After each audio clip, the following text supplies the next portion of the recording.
吴王，我们在坟场发现了他的身影。哦，那家伙终于敢现身了。哼，不怕死吗？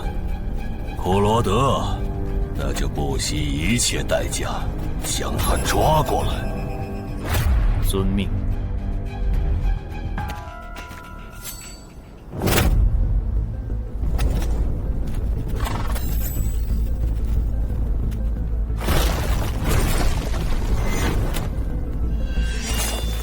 是不是打败你，才会放过我？那看来是没谈拢了。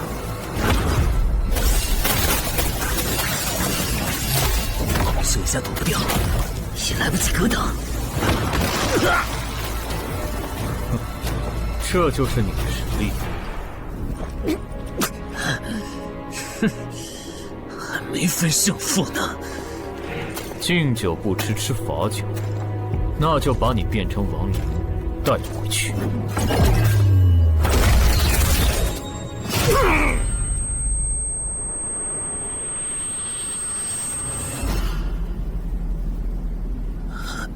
认输吧。做梦。蓝不灵。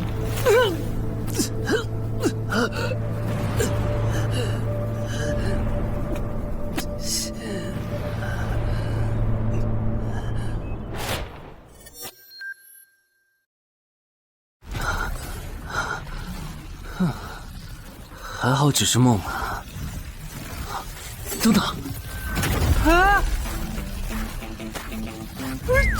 这地下城入口竟然真的烧到我家里来了！2030年，世界各地相继出现地下城入口。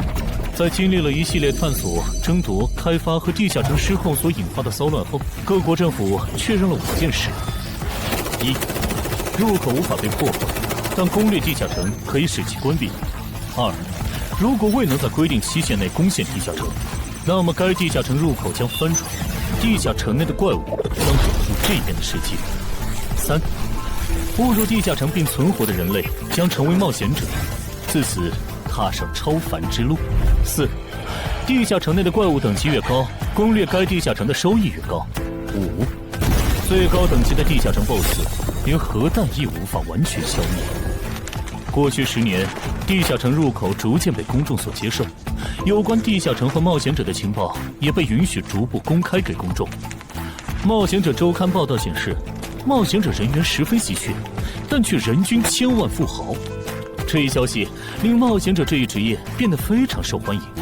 对普通人来说，冒险者就是一步登天的门票。所以你过去3年的冒险家生涯，为你赚取了超5亿的财富。当然，对于刚刚成为传说级冒险家的我来说，这只是个开始。但少有人知道，每一位高等级冒险者的背后，都有许多普通冒险者和无辜平民的牺牲。而我们的主人公陈海，恰好是知晓这一秘辛的少数人。你还真是给我出了个大难题啊！能让人一夜暴富的地下城，可对我来说也没啥用啊。毕竟我又不缺钱，而且我记得地下城的死亡率好像很高，搞不好我会死啊。要不把它上交给官方冒险者协会算了，说不定可以换点特别的好处。嘿嘿嘿嘿。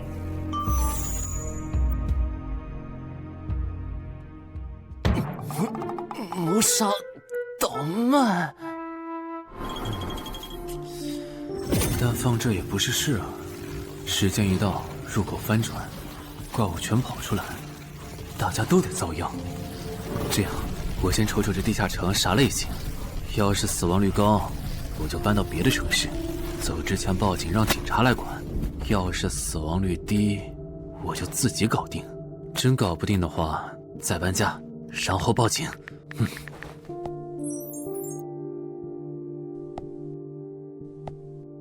嘿，运气不错，是 Level 2的狩猎型入口。地下城入口的等级可以靠入口的规模判断。陈海家的入口太小，只能是入门级。你好，有您的快递。来了，是你的快递，在这签字。好的。说起来，小哥，你该不会是发现了野生的地下城入口吧？不然，为什么要网购锁子甲？完了，不会暴露了吧？我玩全甲格斗的，之前的防具换，打算换新的。怎么了？有问题吗？没问题，我就是随便问问。感觉这人很奇怪啊，难道是我虽然早就知道一般市民对成为冒险者这件事有多着迷，但是被人这么生硬的试探，还真是有够惊悚的。还好我伪装的不错。不过这个箱子会不会有窃听器啊？还好没发现窃听器。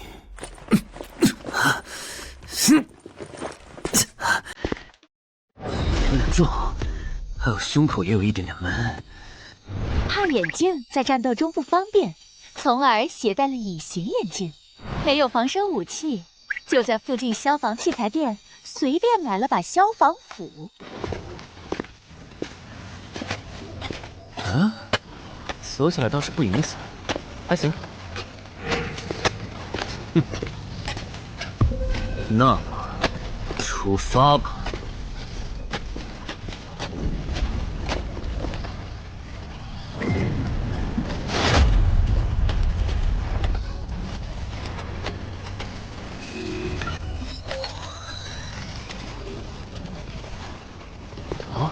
不是地区地形吗？那看来我的首战对手大概率是豺狼人了。讨厌，这套锁子甲没白买。说起来，根据官方提供的情报，新人进入地下城后会激活冒险者面板，脱离条件也会出来。我的呢？来了。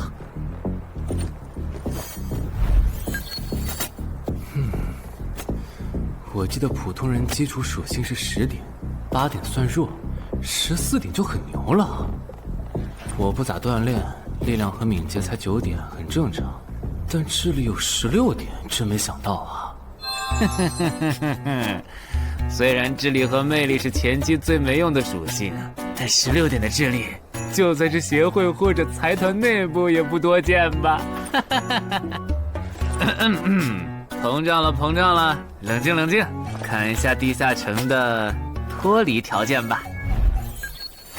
脱离条件：杀死任意一只潮汐鱼人。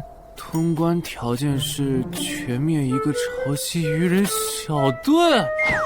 等一下，为什么是鱼人啊？我血产过敏啊！就不能给我安排点正常的对手吗？啊！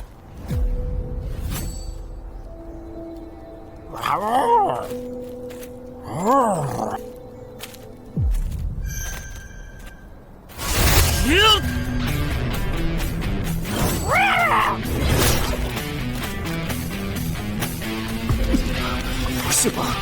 这都被躲过去了。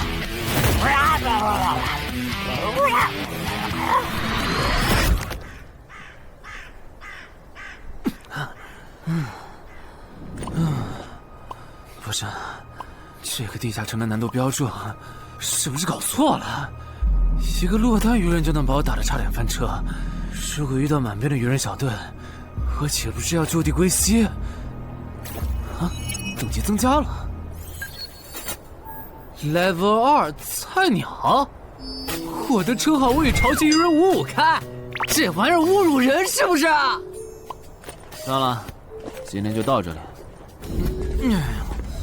还是等我请个健身私教，把基础属性练上来了，再来挑战这个地下城吧。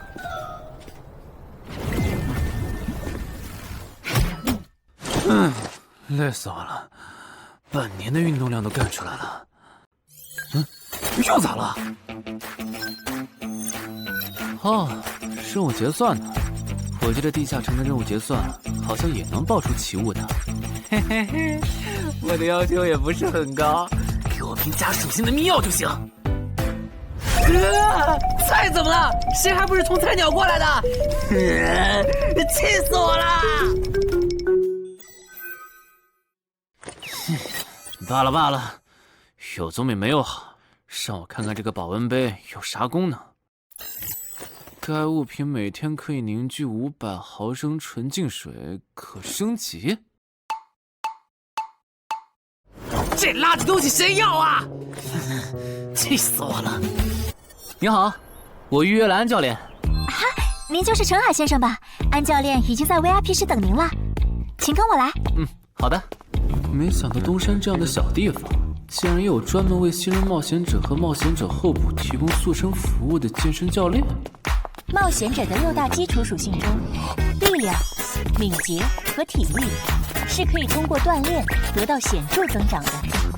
这1年的健身费也太贵了，都和我一本新书的版税差不多了。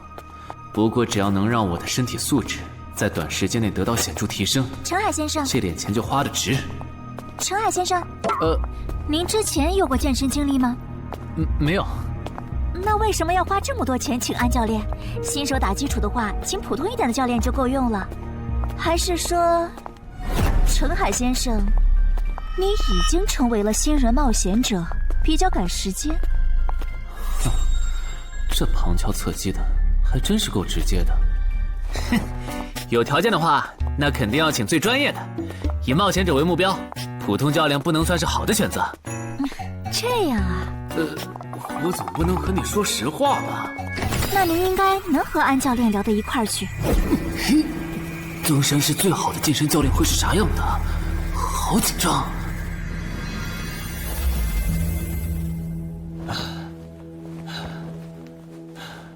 啊！和我预想的完全不一样，我还以为会是个肌肉兄弟，结果到头来，这不是个小白脸吗？课程这么贵，竟然也能预约得出去？开玩笑的吧？就是你想成为冒险者，跟我来吧。3、4。我撑不住了，教练。5，真的撑不住了。好，你到这里吧。30公斤举了5次，换算一下，你目前的单次最大重量应该在35公斤。作为健身小白，结合你目前的体重，你这个卧推成绩算是偏弱的。山警哥，虽然我知道我的身体能力低于平均线，但是这也太弱了吧？正常的老哥们不都是人均50公斤起步的吗？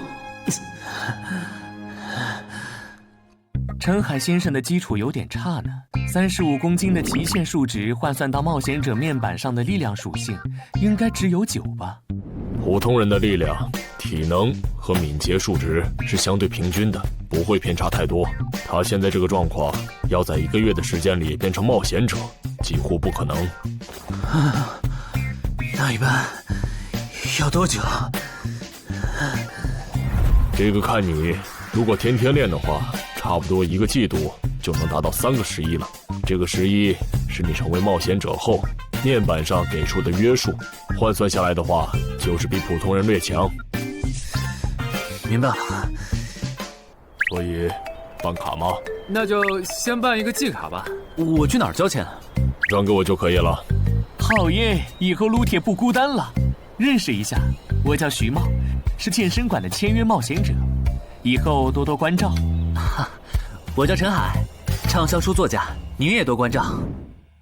说起来，一般只有家境很好或者跟协会签了长期合约的冒险者，才会找安教练这样的专业教练。因为我不缺钱呀，我写畅销书赚的钱，在东山又花不完。既然以冒险者为目标，那肯定就要找最好的教练，打最牢固的基础。原来如此，我还以为你发现了野生的地下城入口，并且已经成为冒险者了呢。作为前辈，我得教你一些冒险者之间才流通的基础常识，免得你以后被人坑了。冒险者首次下地下城时，表现好能得个称号，带不带都行。要是带了会有加成，但也会被其他冒险者盯上。有些专找低等级地下城入口的猎人，就爱顶着称号在可疑的人边上晃悠。要是被怀疑的人被称号吸引，表现不自然，那猎人就知道这人是冒险者了。接着只要跟着他，就能找到野生地下城入口。啊，这样吗？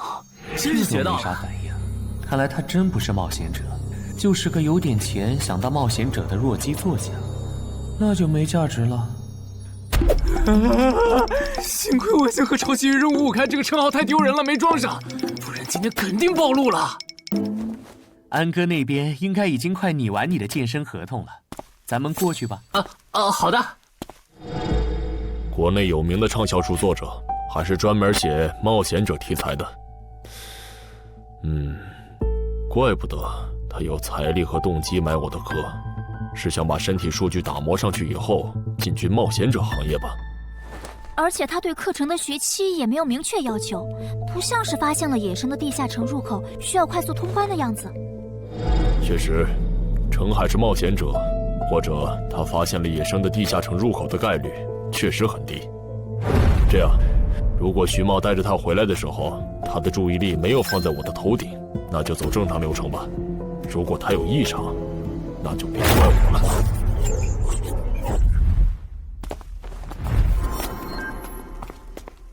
合同拟好了，你看完如果觉得没问题就签吧。好的。喂，不是吧？连健身馆的3A 级教练也……这边。那小子刚才看我的时候表情正常，视线也没停留在我头顶的称号上，看上去不像是刚发现地下城入口的小白。徐茂，你没做多余的事吧？怎么会呢？我可是健身馆的签约冒险者。那就没有持续关注的必要了。签好了。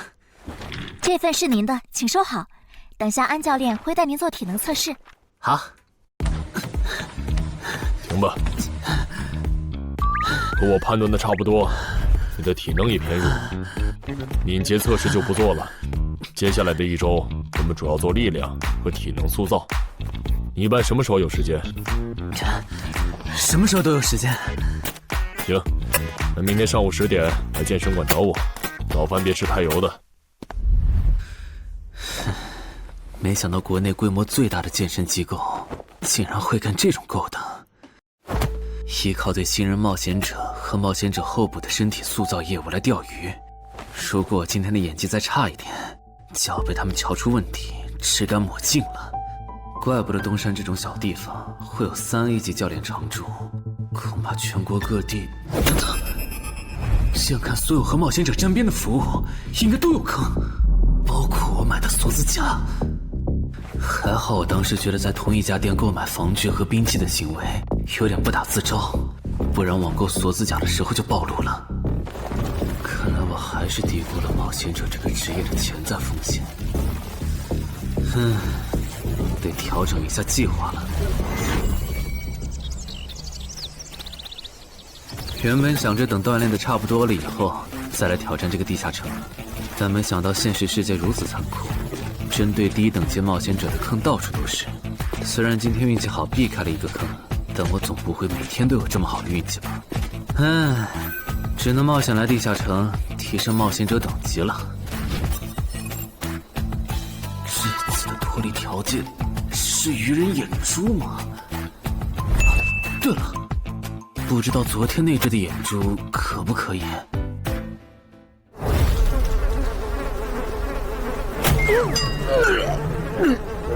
早都被啃光了呀！看来这附近有类似野狗的生物。不过好在眼珠还在。好耶！今天可以不用战斗了，等下只要记录一下这地下城的地形。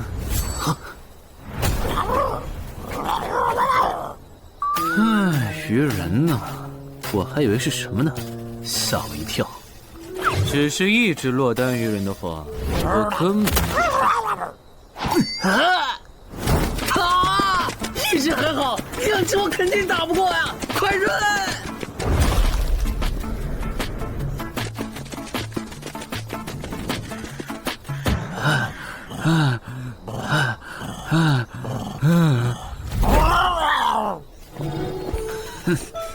你都死到临头了，还这么嚣张，没发现吗？你和你的同伴跑散了。哼哼，现在换我来进攻了。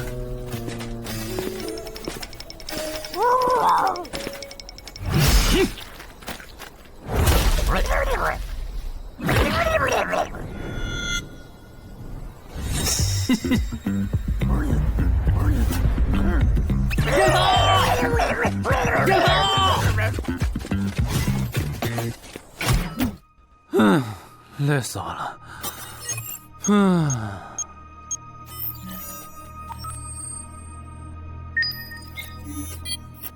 是吧？这次的评分明明更高，为什么反而没奖励啊？入门级地下城的爆率原来这么低吗？不过如果其他冒险者也是这个情况，那么他们是怎么赚到钱的？还是说有什么常识是别人知道，但我不知道的？明天找机会去问徐茂和教练。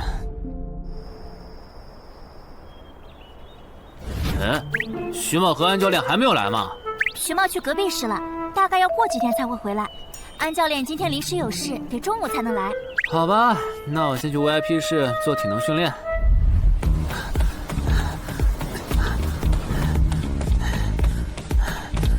我外出的这几天，他都是这个训练强度。对，那可真够拼的。这样看，用不了多久，他就能把力量和敏捷提升到11了。对，如果他能一直保持一个基础下来，力量、敏捷和体质，恐怕都能到12。说起来，教练你就没考虑过把他吸收进健身馆吗？这种有钱又有行动力的好苗子，只要不出意外，以后绝对能成为中间冒险者。你回来之前我就问过了，但被他拒绝了。他想通过黑市的路子成为冒险者，然后当独狼。陈海，你这也太拼了，练这么猛很容易受伤的。还是说你打算今年就成为冒险者？能尽早成为冒险者，肯定要尽早。拖久了，以我的财力恐怕就上不了车了。毕竟时间越往后，冒险者名额的价格也就越贵。倒也是啊。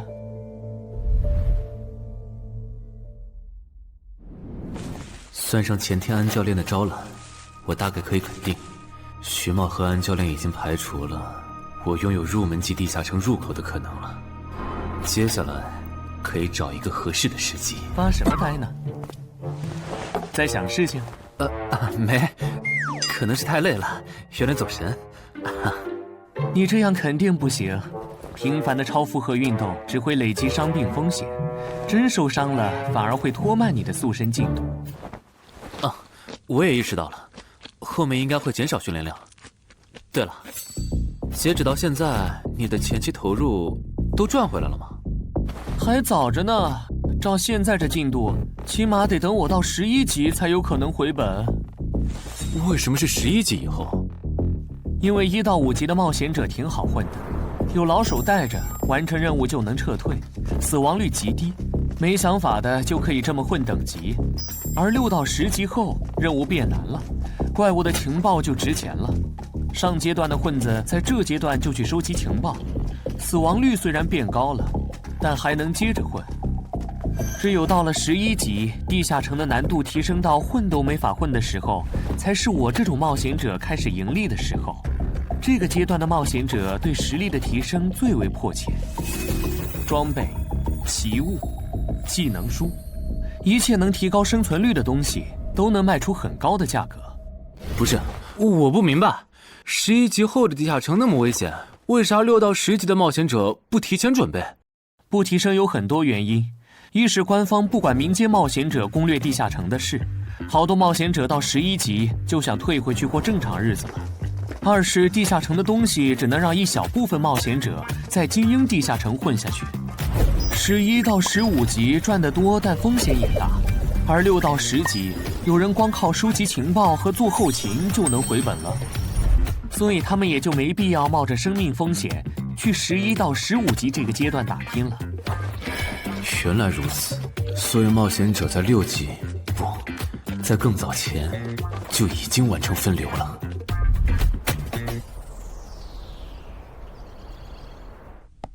哼，真是学到了，怪不得我在论坛上很少找到有用的情报和攻略。原来有很多人靠卖靠谱攻略和情报赚钱。不过更让我惊讶的还是这件事。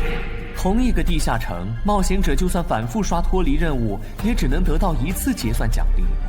这样看，这个地下城入口能为我带来的价值，就只有通关奖励，以及将误入其中的普通人转化为冒险者这2点了。考虑到我本身并不缺钱，我还是尽量单刷这个地下城，然后再考虑要不要继续当冒险者吧。先用徐猫教我的方法，前期以收集情报为主，有10足把握了，再考虑通关的事。脱离条件找到虎？啊，这次的脱离任务竟然不需要战斗，还好买了一架无人机做辅助，不然纯靠人力搜索找虎肯定是个大工程。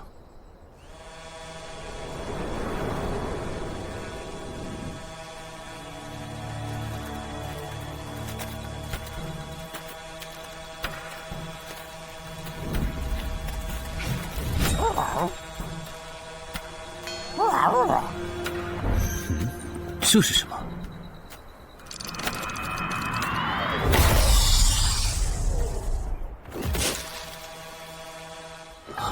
刚才那个应该是鱼人吧？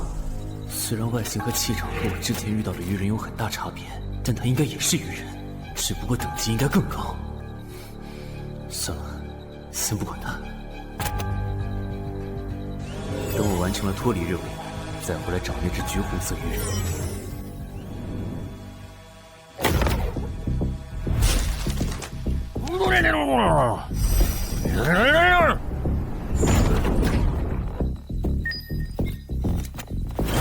找到了！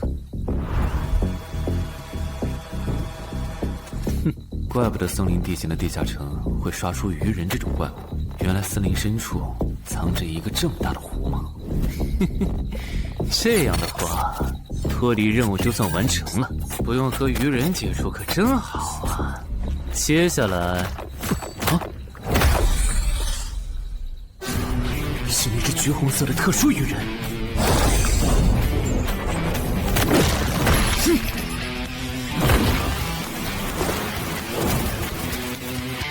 幸亏我刚刚反应快，不然可就重伤了。不过我新买的无人机的遥控器，我的心在滴血啊！不对，现在不是想这些的时候。这只鱼人的速度太快了，我必须迅速对待。啊！1只、2只、3只、4……哼！好险！什么情况？这个人怎么还没死啊？如果不是穿了锁子甲，我这条胳膊估计就废了。这家伙真的是新手级冒险者会遇到的对手吗？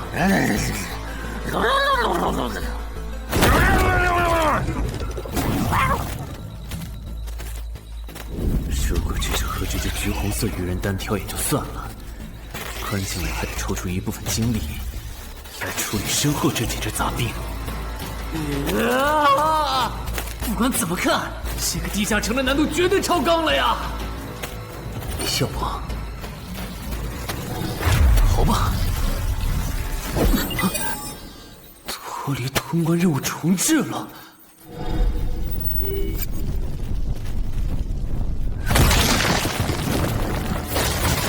我说全队，你这样很像是在虐尸出气。有吗？归根结底，还不是这只哥布林太弱了，扛不下我的拳头。能扛住才怪呢！明明只是 Level 5，却有着不下于 Level 9冒险者的综合实力。你这样的怪物在入门级地下城里，怎么可能会遇到对手嘛？有的哦。如果我能遇到传说中的 bug， 那就能在低等级地下城里遇到下一阶段才能遇到的强力怪物。只要能从他们手底下活下来，我就能拿到补偿奖励奇物升级券。到时候我成为传说级冒险者，就更有戏了。果然，我和你们这种明明还只是 level 5，但眼光却已经放在传说级冒险者上的怪物，是真的合不来。不过，奇物升级券和它的获取方式，无论怎么看，都只是博人眼球的谣言吧。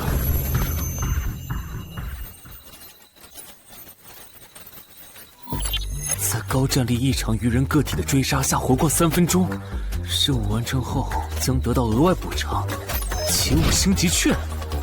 不是吧？我都准备逃命了，你给我整这个，要玩死我吗？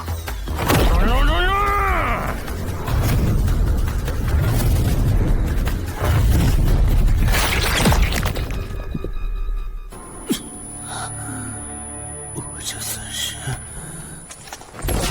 对敌上绝路了吧？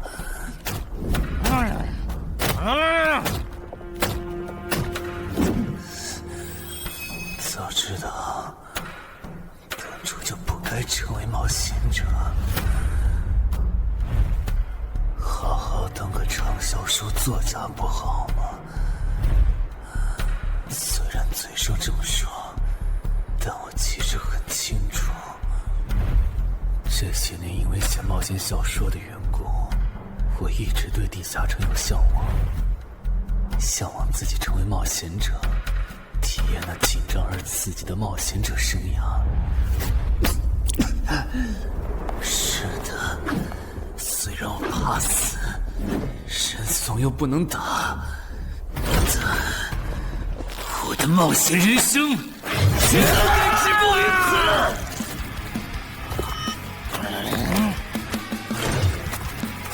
想想，我现在还有什么牌？我现在还能打出什么牌？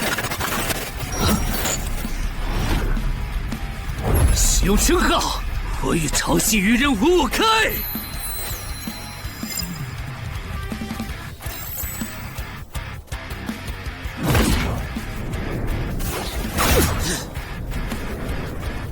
身体变轻盈，力量也变强了一点。不止如此，这些鱼人的动作也变得迟缓了许多。我的动态视力也加强了吗？能行，现在的我能行。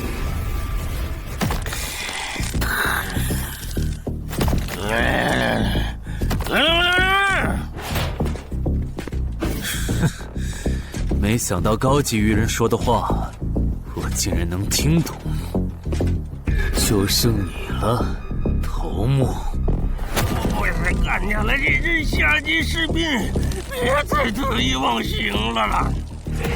我知道的，即使身体能力获得了大幅度提升，穿上这一层锁子甲的我，依然不具备能和这只橘红色鱼人拼速度的可能。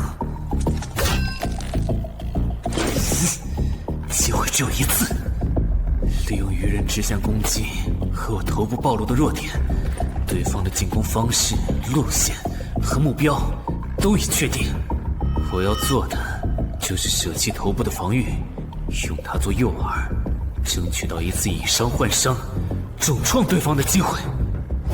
如果这一次机会我没有把握住，那么吃到教训的他必然不会再给我翻盘的机会了。这种生死皆在一瞬间的体验，真让人血脉喷张，沉醉其中，无法自拔。就是现在！我这不是挺能干的吗？可能，真的？开什么玩笑！我居然会被这种弱者可恶！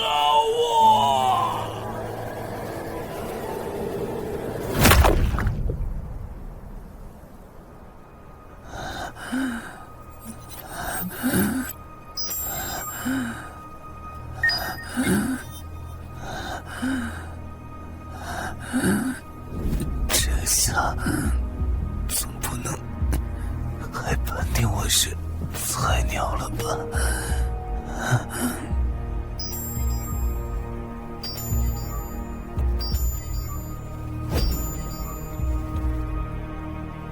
平平无奇的保温杯吗？对，平平无奇保温杯是要启物升级券。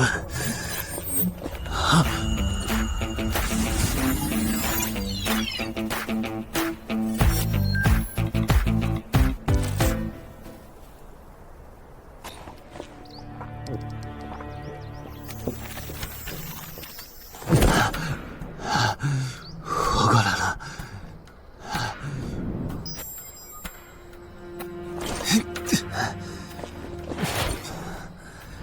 已经愈合了。冒险者面板，冒险者等级竟然提升了，不过还是菜鸟。哦，感知也提升了一点，还获得了一个新称号——至死地而后生。哼，倒是个意外之喜。再看一下通关任务重置后变成什么了。挑战等级上升了，脱离任务刚刚也完成了。不过这通关任务捣毁潮汐鱼人的孵化池吗？算了，这个通关任务明显不如现在的我能处理。溜了溜了。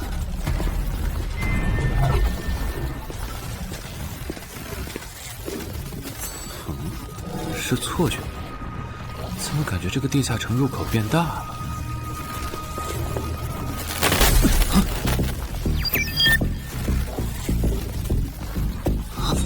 等级不足，这个地下城升级了。这么看来，我刚才完成的脱离任务，其实来自更高等级的地下城。怪不得任务难度提升了那么多，脱离任务掉落的奖励这么丰厚。隐藏之夜，我没记错的话，论坛上有个大佬，好像一直在强调这个东西的稀有性和重要性来着。哼，那必须要转职啊！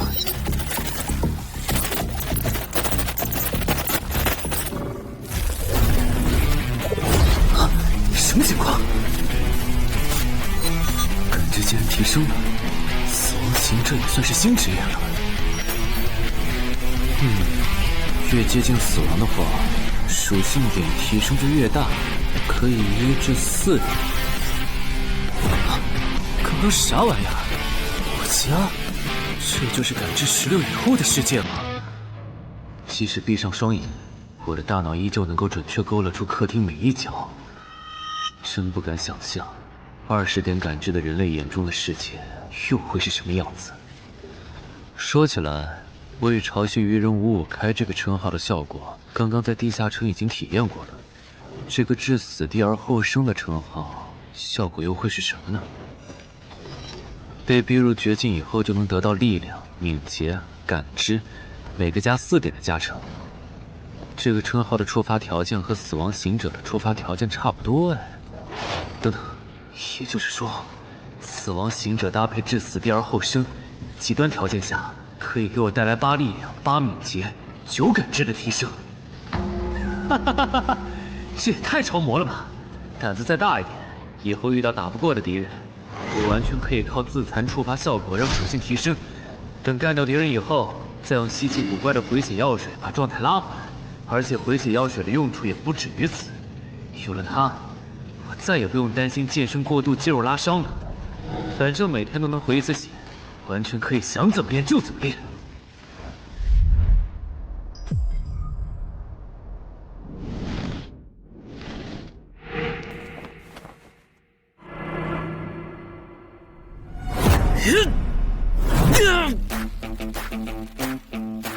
真惊人！谁能想到，不久前还只是个健身小白的他，只用了不到2个月，就达到了正常人要用1年才能取得的成果。就他那训练量，换别人来早就去 ICU 报道了。但他一通瞎练下来，还能活蹦乱跳，这说明他体质很牛啊，至少有16，甚至都有可能17或者18了。安教练，你这次是看走了眼呐！陈海还在练呢。啊，恭喜啊！你现在的力量、敏捷应该已经到达12点了。以你现在的身体素质，准备充分的话，是完全有能力完成新手级地下城的脱离任务的。真的不考虑加入健身馆，成为这边的签约冒险者吗？我可不想当一个会被合约束缚的冒险者。那真是太可惜了，我还以为能和你成为同事，以后一起攻略地下城呢。不是同事，也能一起攻略地下城。对了，我打算从散人手里购买冒险者名额，这方面你有什么忠告吗？忠告嘛，那我推荐你去找散人联合。散人联合？我没记错的话，他们好像是国内最大的散人集团吧？对，如果你想走黑市的路子购买冒险者名额，那么我只推荐你选择由散人联合提供担保，或者他们自营的低等级地下城入口。为什么？我感觉找独狼冒险者明显更好啊，省钱又省力。因为涉及到冒险者名额买卖，无论买方还是卖方，其实都存在巨大的交易风险。卖家怕遇到伪装成萌新的入口猎人，买家怕交了钱对方不办事。但有散人联合的介入就不一样了，虽然他们的佣金很高，但是作为冒险者资格地下城相关产出生意的龙头，他们为买卖双方提供的契约书还是很值得信赖的。原来如此。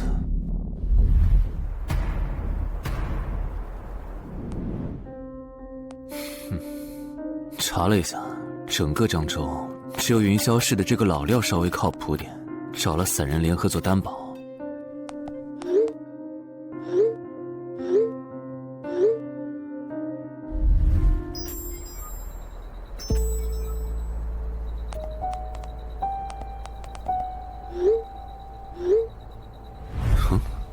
这边，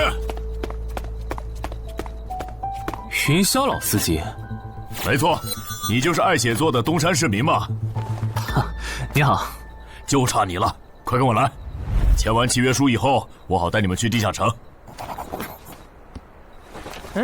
好了，契约的内容分3项：一，买方的尾款存放在我方提供的指定账户，诸位从地下城生还归来之后，我方将尾款打入卖方账户。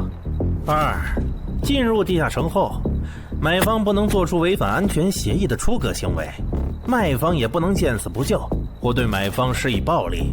3，不能向任何人暴露此地下城入口的具体位置。诸位对契约内容有疑问吗？没有。没有。没有。那么，契约成立。手臂在发光哎！哟，好神奇啊！好了，我的工作完成了，希望以后还有机会为诸位服务。等下大家再跟我走一段路，我带你们去地下城入口。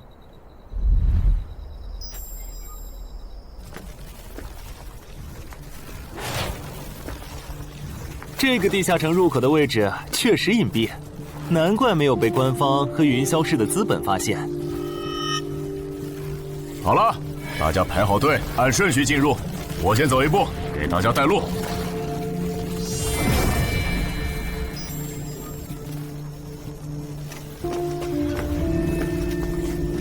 这批新人怎么样？哦，太酷了！我也是冒险者了，真好。还行，没有看起来像刺头的。那就好，等会儿记得我们之前说的。卖家原来有2位吗？好了，大伙儿看向我这里，学着我的样子对空气喊：“冒险者面板！”冒险者面板！大家可以在冒险者面板的个人信息栏查看到自己的基础属性，往下滑动，可以在任务栏查询任务。不是吧？我的基础属性原来这么低的吗？冒险者面板上的内容只有冒险者本人才能看到，所以不用担心个人信息暴露的问题哈。麻烦大家把你们的脱离任务报一下，我这边做一个整理。任务吗？哟，这个物种，论坛的入门级地下城怪物图鉴里好像没有。这个地下城有问题。这个地下城该不会和我家里的那个一样，存在某种致命的设定吧？基于幸存者偏差，如果一个入门级地下城的怪物没有被收录进论坛的新手常见怪物图鉴，那只有2种可能：要么它确实很罕见，要么就是遇到它的冒险者基本都死在地下城里了。警告！警告！此人违反了安全条例，未说出正确的脱离任务。那个眼镜男说谎了？不是吧？这才哪儿到哪儿啊？就有人触发安全条例了？你听我解释，肯定是他出 bug 了。契约式的契约当然不是绝对的，但对你这样的菜鸟来说，它是不会出问题的。你的脱离任务绝对不是采集高价值草药，你骗了我们。他刚进冒险者圈子，不懂规矩，做错事也情有可原。您大人有大量，再给次机会嘛，是不是啊？对，再给我次机会吧。下不为例。大家再说一遍自己的脱离任务哈，这次别搞错了。我的任务是找到湖中女妖。我是聆听女妖之声。我的是凝视女妖10秒。我的也是找到女妖。接下来我会带大家去女妖出没的林中湖泊，大家跟紧一点，别掉队哈。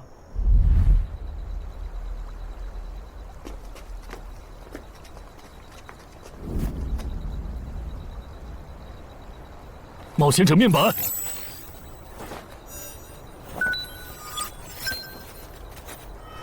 他在干嘛？呼唤湖中女妖。他怎么知道这样做可以召唤湖中女妖的？这就涉及到商业机密了。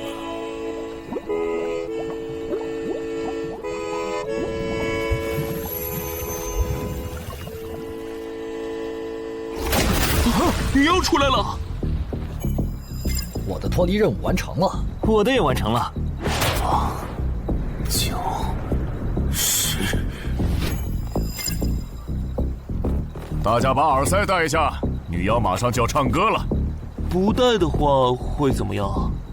女妖的歌声会破坏你的大脑。刚成为冒险者的 Level 1萌新，一整首听下来，大概会当场暴毙吧。什么？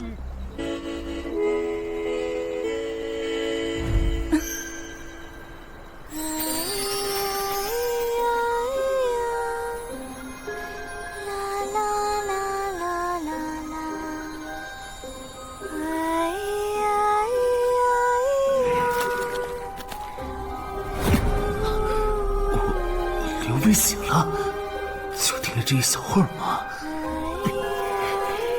还好我戴了耳塞，歌声听得不真切，不然恐怕已经死掉了。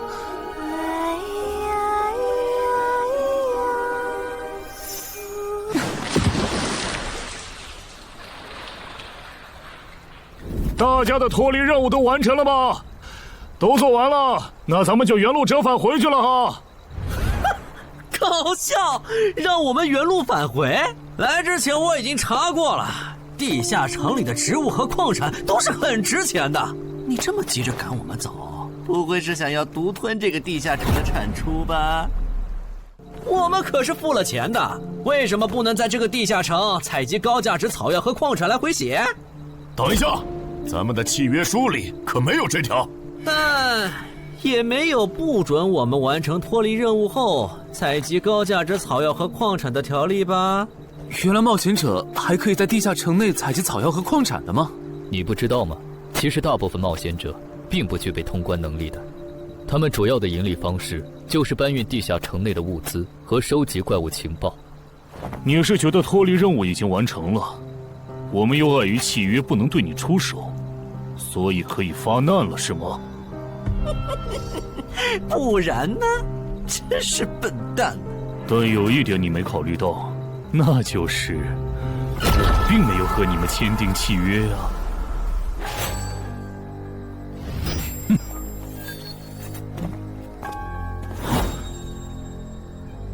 你们两个什么意思？没什么，单纯看不惯而已。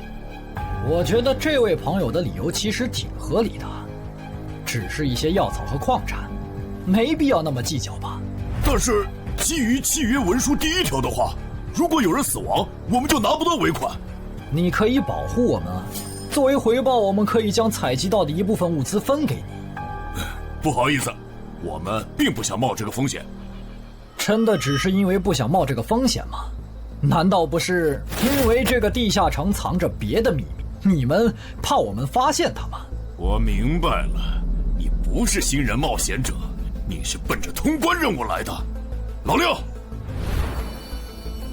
你应该能感受到吧？咱们之间谁更强？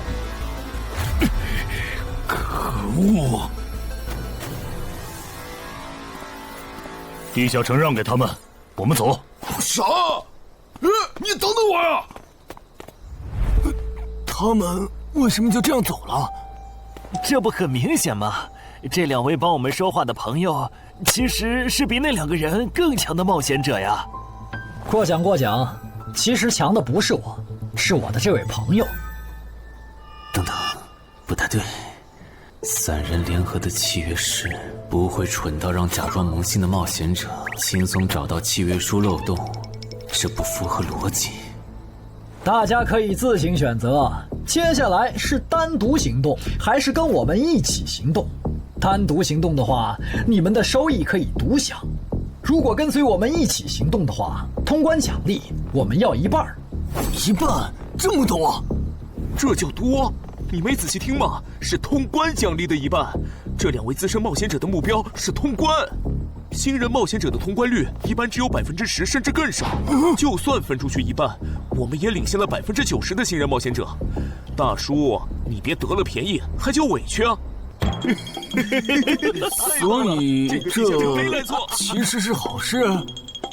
对新人来说，第1次通关时间是重要分水岭。新人冒险者越早拿到通关奖励，未来的冒险者之路就会越顺畅。那就是说，就算我只拿到1半的通关奖励，也会比绝大多数同等级的冒险者要强吗？如果你没有浪费这些开局资源的话，确实是你要强一点儿。请让我也加入你们，也包括我。我也要。那帮没良心的，签契约书前都说好了，只涉及脱离任务，其他不包的。任务一完成，他们就变脸了。差不多得了，都走了这么远，他们不可能再跟着了。你不用演了。哦，嘿嘿，不过你这次演技提高了不少嘛。刚才我一度以为你打不过那个顶着战斗专家称号的冒险者来着。我确实打不过他。啊？不过他也很忌惮我就是了，要不然不会用劝退的方式赶我走。原来如此，那你觉得他们能通关吗？可能性太低。个人判断，这批冒险者里，最多只有1到2个幸运儿能活着走出这个地下城。什么嘛，这不就和之前的几次一样了吗？真没意思。哇，酷哎！既然大家已经决定联手通关，那我也不藏着掖着了。我能够为认同我、信赖我的队友带来一点基础属性的随机增幅。他说的是真的，我的力量加了1点，我加的是感知，我的也增加了。体力涨了1点，原来团队领袖这个称号是用来提升自己的队友啊，还怪好用的。我这边还有一个问题，我们现在只知道口琴声能召唤女妖，并不知道其他的召唤方法。女妖要是一直躲在湖里，大家的通关任务就没法完成。这不是问题，我的称号可以让我强制激怒指定目标，被激怒者将减少2点智力，变得冲动易怒。他也是冒险者吗？至于建立强制对话的方法，只要引起对方的注意就可以了。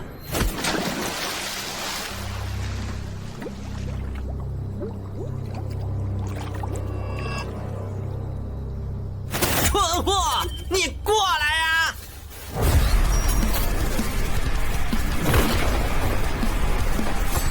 成功了，他被我激怒了。剩下的交给我吧。大家散开，让战斗专家来先是你赢，其他人换上耳塞，在外围找机会。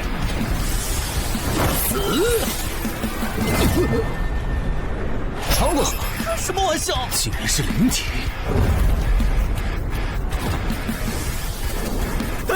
等上！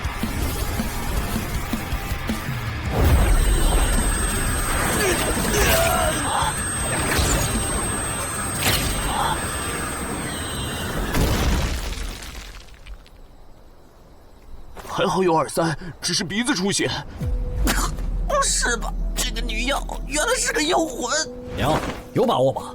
有，但是会比较费时间。上一个地下城刷出来的僧侣之拳应该会有效，但熟练度还没上去，打起来会很慢。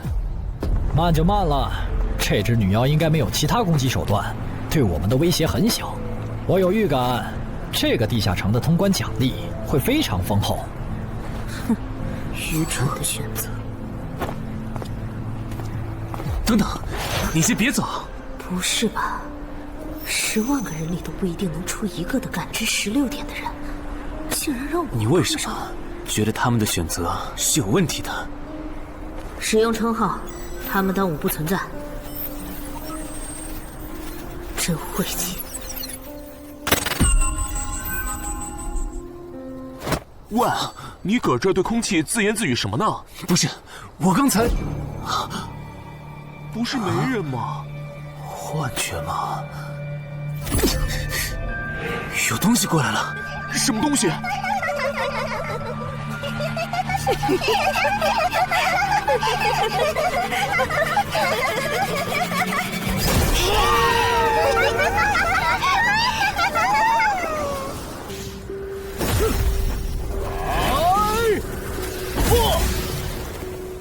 有效果了！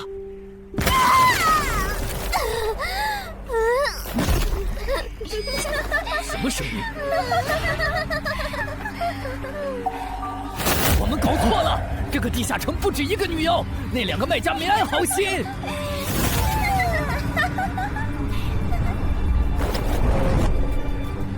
不是吧？这也太多了！不行，这个数量2-3已经没用了。还傻站着干什么？跑啊！为什么总是让我遇到这种事？天和紫云那时候是，现在还是。看在你老婆和女儿的份上，我觉得应该放过你。谁叫我最喜欢看别人抱憾终身、活在憎恨和痛苦中的样子呢？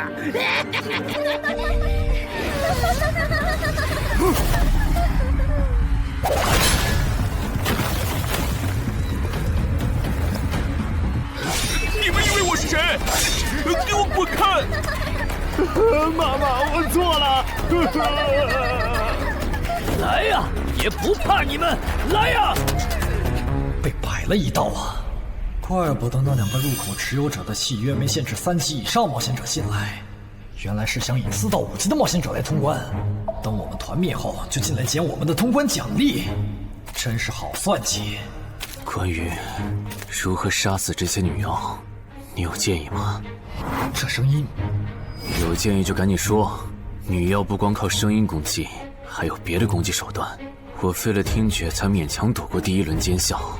你是爱喜做的东山市民？对，真是看走眼了。没想到你一介新人竟然比我们这些老手反应还快。但是你不是听觉被废了吗？怎么还能听到我说话？哦，我感知16，可以读唇。原来如此，这个地下城我认为是无解的。那些女妖能免疫一切物理攻击，老实说，这根本就不是正常4到5级的冒险者小队能处理的。哦，所以你也没有办法。还有一个办法，除了僧侣之拳，阿良还有一瓶被僧侣祝福过的神油，涂抹长剑后，应该也能伤到那些女妖。不过，这也就给你能伤到他们的力量。我不信新手冒险者能从这么多幽灵的围攻里杀出去。但总不能坐以待毙吧？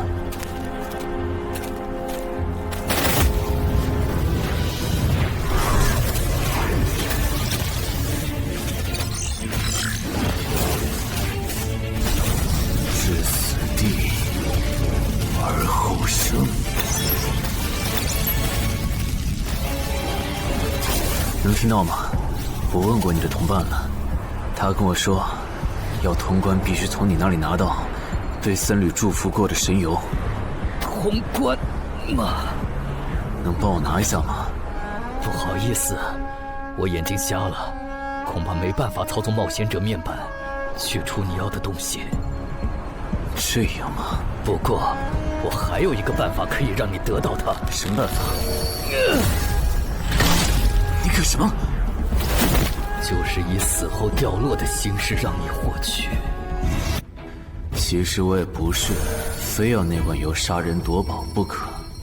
20点的敏捷足够我甩开女妖逃出地下城了。我就是想试试能不能通关。虽然无论怎样，你都不可能活下来。哇，真的很巧啊！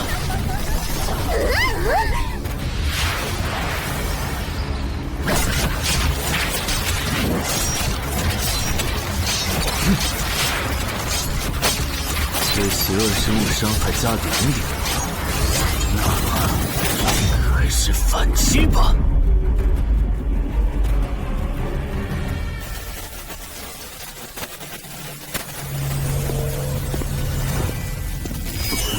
好像有人从里面走出来了。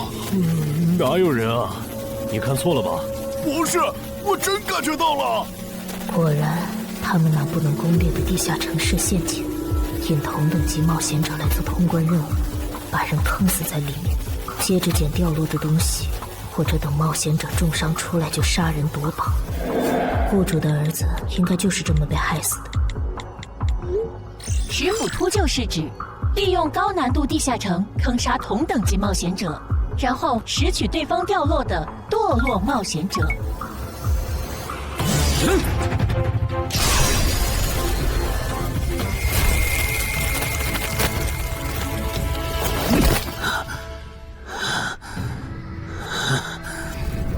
好险！如果再多几只女妖，我恐怕就要被逼出回血药水这个顶牌了。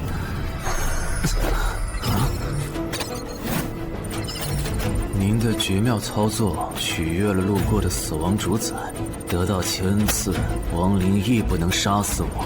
该恩赐可以使您豁免一次来自亡灵生物的死亡判定，免疫一次来自亡灵生物的死亡判定。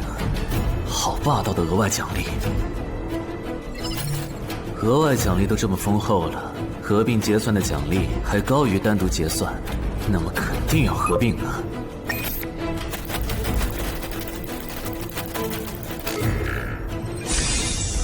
哼，果然，除了稀有级奇物和新称号以外，还给我报了2个专属技能。这个地下城的奖励太丰厚了，难怪它的难度如此超标。爱写作的东山市民，你还活着吗？怎么没声音了？哼，差点把他给忘了。你现在感觉如何？能站起来吗？有点难，那只能扶着你了。其他人是不是都死了？胖子、四眼、大叔，还有你的2位同伴，都死了。你应该不是第一次进入地下城吧？哼，我还以为你不会主动说破呢。如果我说我能保守秘密，并将我得到的奖励作为酬劳全部送给你，你能不能不灭我的口？但你死了，同样可以保守秘密。那你就得不到我的通关结算了。而且，云霄老司机和他的同伴肯定在地下城入口附近蹲幸存者。我可以帮你吸引他们的注意力，相信我，让我活着走出地下城，对你来说是最有利的选择。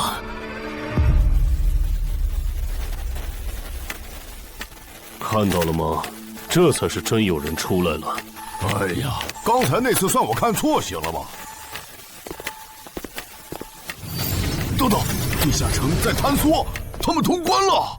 不对，小心右边的冒险者，他绝对不简单。这肯定是狼。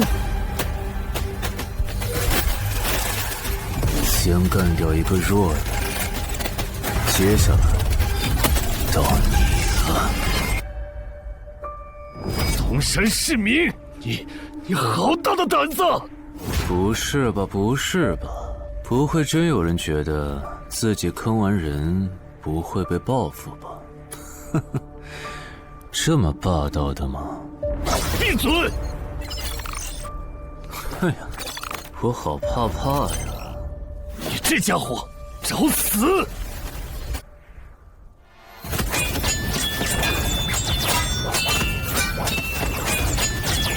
这俩人相互厮杀的程度，有些7级甚至8级的冒险者都没这么夸张的速度。不可能！带上这个称号以后，我的速度竟然还是没你快，真是离谱他妈给离谱开门，离谱到家了！你的敏捷难不成有17，甚至18？可，你猜？冒险者面板！哼，不比速度了。不比了。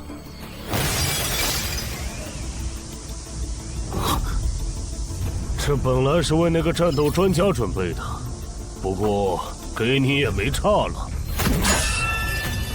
来好好感受一下我从黑市高价购买的变种蜘蛛毒素吧！什么嘛！你这毒抗完全不行啊，比普通人还差！连反击的力气都没有了吗？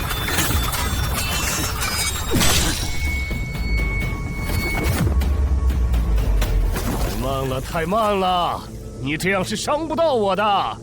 哼，蜘蛛毒，这就是你为我们准备的手段？怎么样，喜欢吗？作为7级地下城蜘蛛地穴的特殊产出，可以极大的削弱低等级冒险者的力量、速度和体力。迄今为止，因为它而败在我手上的5级冒险者已经有4个了，而你将会是第5个。然后呢？你应该不只准备了这点手段吧？全都亮出来吧！哼，不会吧？难道这就是你的全部了？当然不止这些。佩戴了毒素携带者称号的我，呼出去的气体、身上的汗液和血管里的血都是带毒的。和我相持的越久，你中的毒就越深。这战术太吓人了，在6级以下几乎是无解的。我明白了，是我高看你了，我还以为你藏着什么大招呢。关闭技能，与死亡共舞。不可能！怎么还有这么快的速度？哼，你猜？啊！别太得意了！太慢了，太慢了！你这样可是伤不到我的。不可能，绝对不可能！你明明只是个独狼，怎么可能比杀了大量5级冒险者的我还强？没什么不可能的，在舒适区里泡着的你，永远也看不到与死亡同行之人所看到的风景。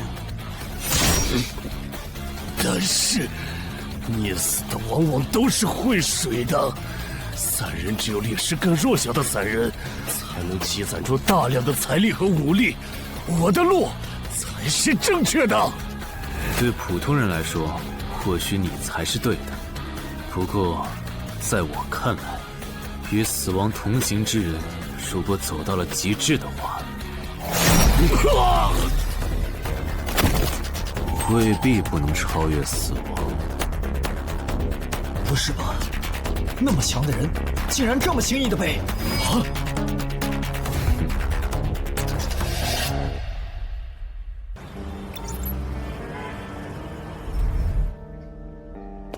你这运气也太差了吧！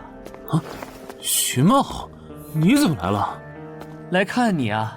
第一次进地下城就遇到了能免疫物理攻击的怪物，好不容易通了关，还被师傅秃鹫堵门。不过也多亏了这次经历，让我得到了置死地而后生这个称号。也是，还算幸运。那些传说级冒险者，哪个没在5级以前越级挑战过对手呢？对了，个人建议不要让别人知道你的主要称号，情报泄露是很致命的。冒险者要防的不只是地下城的怪物。哈哈，原来如此，学到了。虽然女妖之森的入口持有者，官方说是被另一个幸存者杀了，但我查过，那人主要称号侧重团体战斗，单人作战能力没强到能杀掉2个10辅秃鹫，所以，怎么了？我脸上有什么东西吗？没什么，我只是突然想起来，高教练月底就要回东山了。你这边养好伤以后，记得回健身馆报到。关于你的塑身计划，要进入第2阶段了。好的。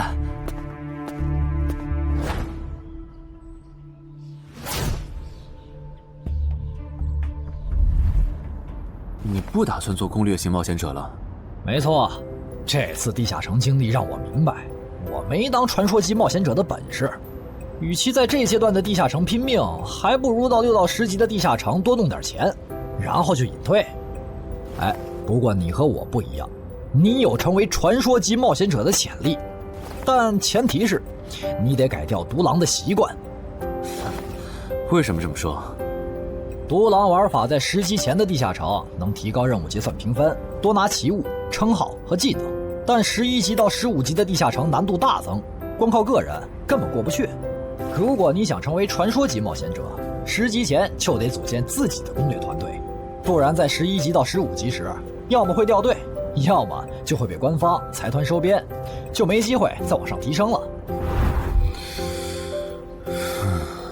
团队嘛，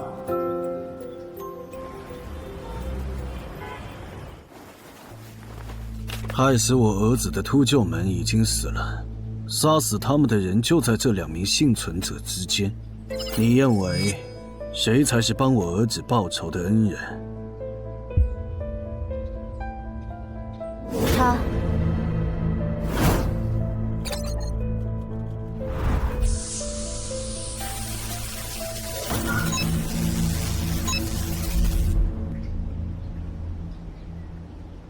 小海，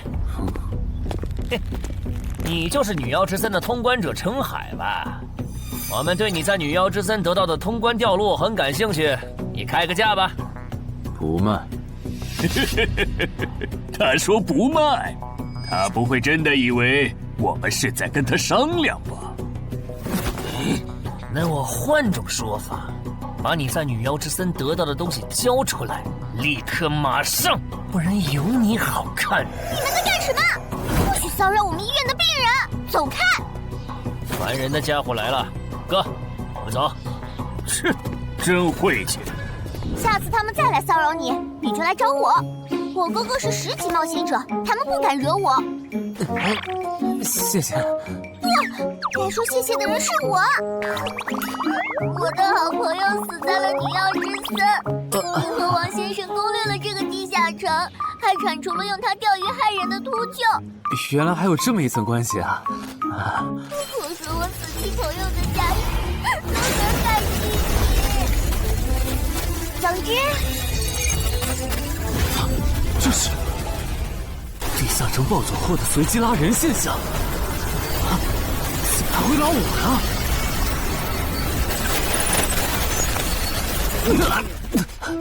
突！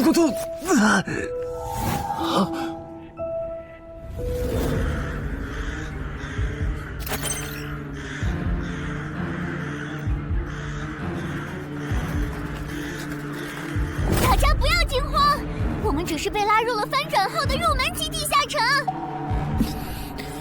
不是吧？我就来医院看个牙的功夫，怎么就被拉入地下城了？请大家跟我一起打开冒险者面板，确认你们的脱离任务。展开面板。5级的生存类地下城，哇，这次可能要死很多人。什么？云霄市医院发生入门级地下城翻转现象，有20人因此凭空消失，周德也在这20个人里。情况如何？失踪人员名单已经整理出来了，被卷入地下城的一般民众有17人，冒险者3人。我们还找到了失控的地下城入口。不过什么？你的脱离任务和通关任务是什么？消灭10具骷髅士兵，存活1小时。你的呢？我的也是。那看来大家都一样。老弟，咱们的脱离任务难度和他们的不一样啊。还有那个叫陈海的小子也被拉进了这个地下城。正常，生存类地下城的脱离任务是根据挑战者实力的强弱划分的。至于那个叫陈海的，等咱们做完了脱离任务再去找他。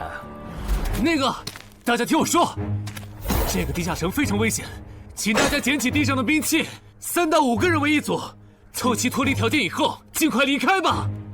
完成脱离任务以后赶紧离开？你算老几啊？在这指挥本大爷？说不定是人家想把咱们忽悠走了以后，独吞地下城的宝藏呢。不是，这个地下城真的很危险。这俩蠢货脑子有坑吧？对地下城的危险没有认知也就算了，还在这带节奏。这位先生是非常强大的冒险者，他前几天刚通关了一个难度非常高的地下城，还和同伴联手除掉了10府秃鹫。真的假的？就是锦城家园那栋烂尾楼，听说害死了好几10人。哦，想起来了，请大家相信他的判断。这个护士干嘛一直夸我呀？好烦呐！不过好在效果还行，能引起这些新手的重视就好。等一下，如果这个地下城真的那么危险，那你觉得就凭我们这些普通人，真的有能力完成脱离任务吗？先不说消灭骷髅士兵有多难，就按你说的，3到5人一组去猎杀骷髅士兵，最后肯定是青壮年组队，老弱被抛下。请问，你考虑过被剩下的人的死活吗？有道理。分开行动的话，士兵听起来就赚了大批骷髅士兵，那就死定了。很多人就是因为单走，才被地下城里的怪物杀死了。姐夫说的没错，被拉入地下城后，一定要拉拢人心，来拿到话语权，再利用话语权来强迫冒险者当我的保姆。能通关高难度的入门级地下城又如何？当你开始在意这些渔民死活的时候，你就注定得当我的保姆了。你们能信任我吗？那跟我走吧，我带你们去完成脱离任务。好的。谁允许你们走的？作为在场唯一一个有地下城攻略经验的冒险者，你难道不应该留下来保护我们吗？对呀对呀，能力越大责任越大。我看他就应该帮我们把脱离任务给做了。对对对，送佛送到西嘛。第一，我不是官方冒险者，我没有义务来保护你们的安全。第二，不要对我道德绑架，不然我真的不介意走之前打断你的腿，把你留在这里自生自灭。这人怎么这样啊？保护老弱不是最基本的道德吗？活该他不是官方冒险者，看来道德品质不过关。你们干嘛去？我觉得那个人说的很对，既然通关任务是存活1小时，那肯定是越往后越危险。对普通人来说，早点完成脱离任务离开这儿才是最优解。不走留着被你们道德绑架，免费当保镖吗？我们又不是傻子。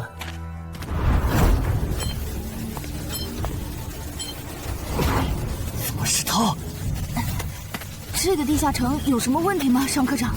这个地下城最大的问题在于，接下来的1个小时，能有几个人活着走出来？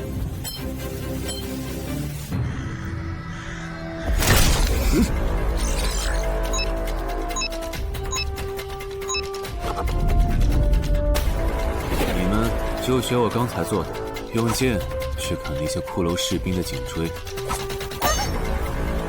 那你呢？又来了！我嘛，就用我的老火箭和他们练练。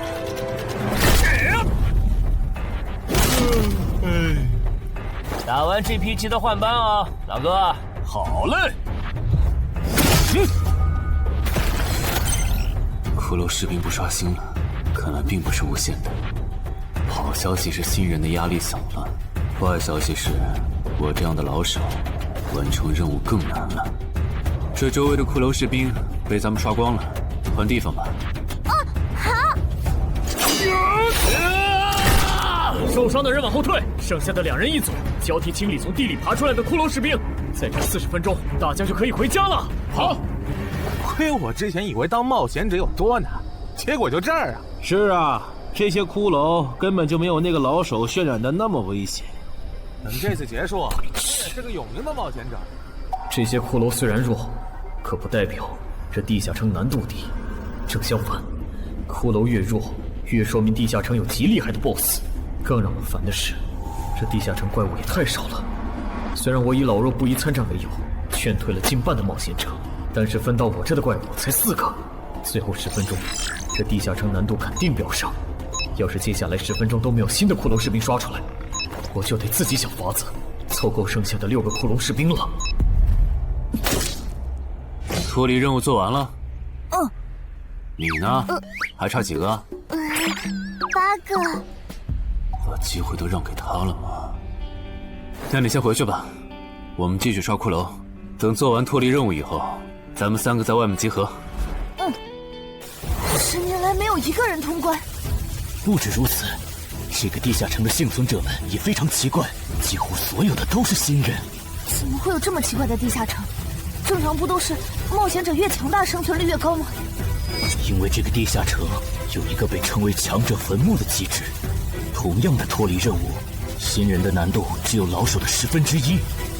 当新人完成脱离任务离开的时候，实力远超冒险者的地下城 BOSS 会主动追杀冒险者，好多老手都栽在这机制上。周德，快点察觉到，这个地下城的本质是谁最先完成脱离任务，谁才能活下来的竞速比赛。好心的冒险者哥哥，护士姐姐，再见。拜拜。再见。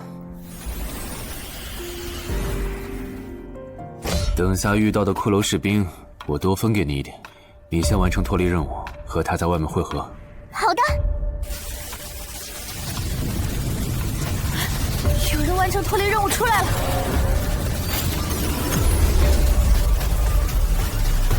怎么是小孩子？有人离开这个地下城了。这个第2阶段是什么意思啊？原来是这么回事吗？这个地下城的本质是竞速。吕明、王志勇，你们2个跟我来。老弟，有个人完成脱离任务离开了，是不是那个叫陈海的人呢？不可能。先不说他还带着2个累赘，光冒险者们要杀的100个骷髅士兵就不好找。那会是谁呢？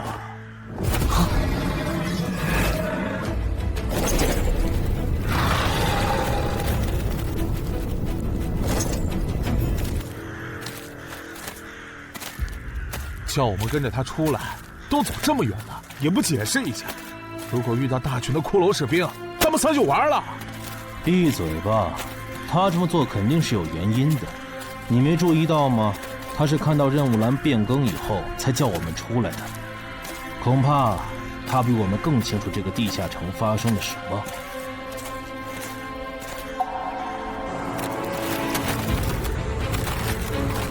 准备战斗！他们3怎么走得这么久才回来？周德当初就不该气走那个冒险者。脱离了。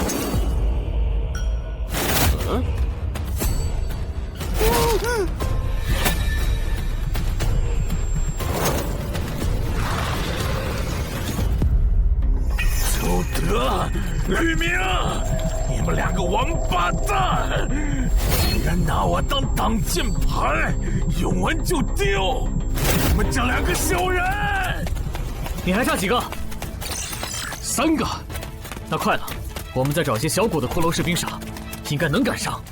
等等，不对劲，幸存者的数量在减少，营地那边出事了。说什么？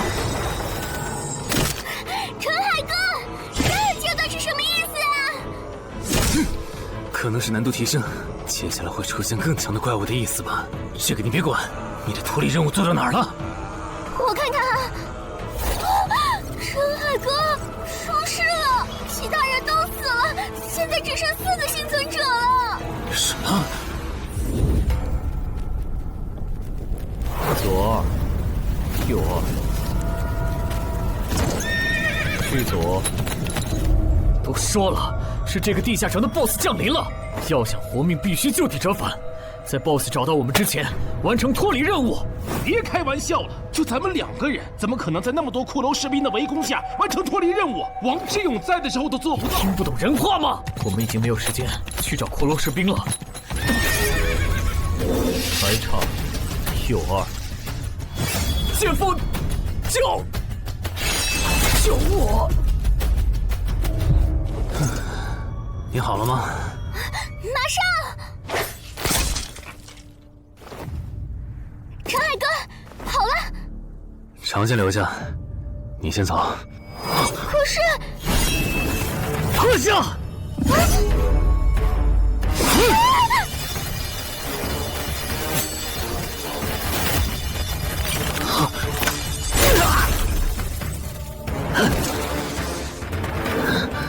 好强！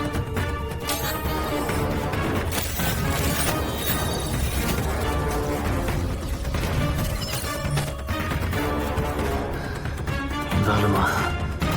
你留下来，只会碍事。我知道了，我去外面等你，你一定要活下来。好了，现在只剩下咱们2个，我猜你是不会放我走的。对了，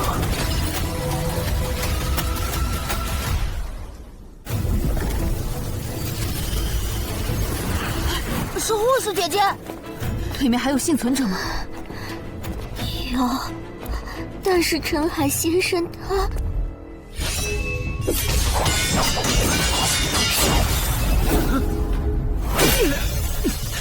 好强！这样下去不行，速度和力量我都不是他的对手。就算能大概猜出他下一步动作，可因为一直忙着抵挡，一次出错的话就得死。要走！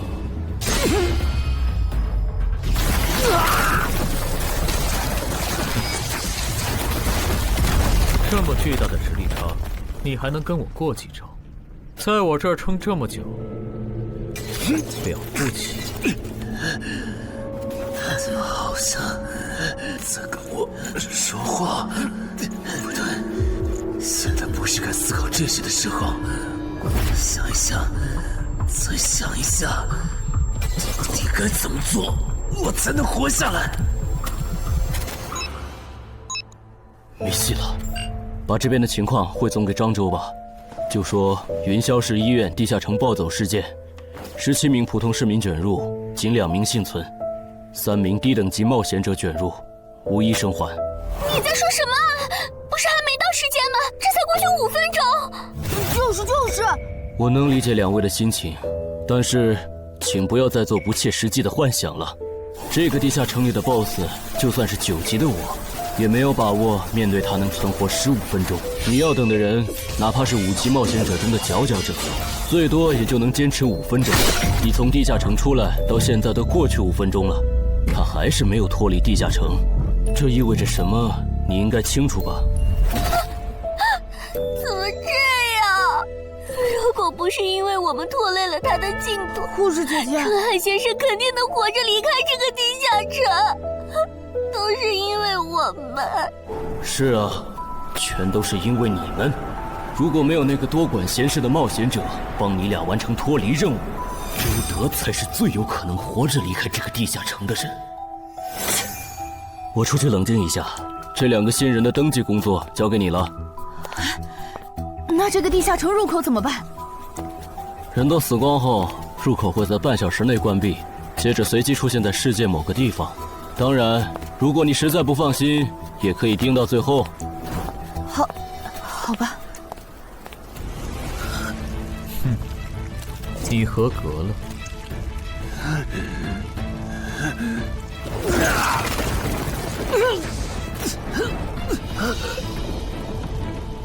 我很期待你成为亡灵后的表现。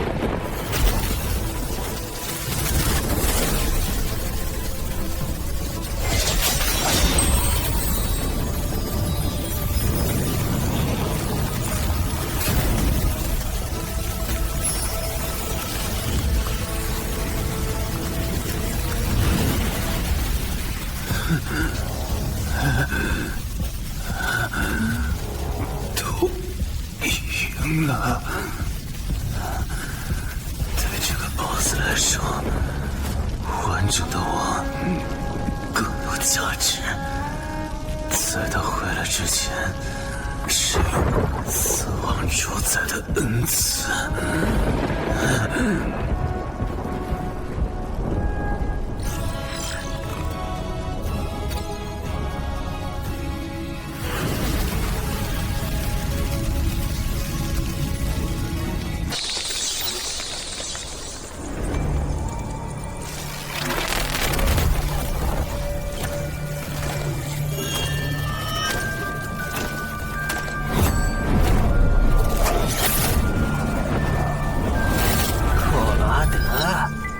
是被大军派去坟场征兵了吗？怎么回来了？白跑一趟，我还以为是谁激活了骸骨大军发出去的万念邀请函呢。我发现了一个有资格成为我们同僚的新人，让他从零开始太浪费了。我打算让大军把他变为预备役。同僚，坟场的冒险者最高才5级。这阶段的新人连合适的职业和称号都没确定，你就肯定他能跟咱一样成为传奇？他已经找到了合适他的职业和称号。这次真的太险了，如果不是那家伙主动走了，就算再给我一条命，我也完全没机会。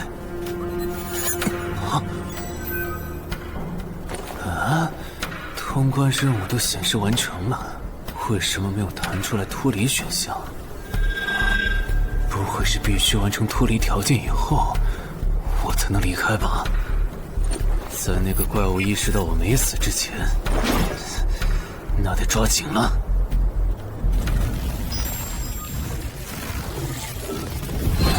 没有关闭，这个地下城的入口还没关闭，澄海先生还在战斗，他还活着。我去找尚科长。周德死在地下城里，他姐知道后一定会迁怒同期的幸存者。如果处理不当，尚科长，怎么了？慌张成这个样子？那个地下城入口没有关闭，结束的时间明明已经到了，但是他还在。怎么可能？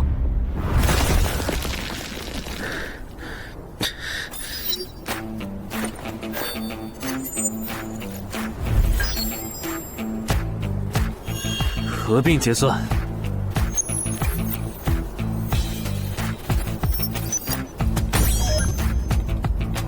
原来那个亡灵骑士叫库罗德呀。不过，传奇级，坟场才5级，怎么会有这么超纲的 BOSS？ 说起来，这个地下城的 BOSS 强度这么高，以前真的有人通关过吗？尚科长，你看，尚科长，这地下城暴走后，超过关停时间仍然存在，怎么会这样呢？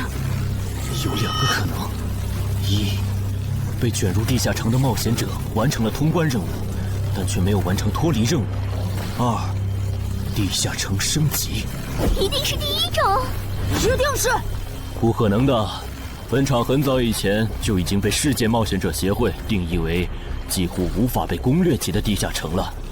相比有人通关，我更相信是地下城内部发生了什么变化，导致地下城升级。有人出来了！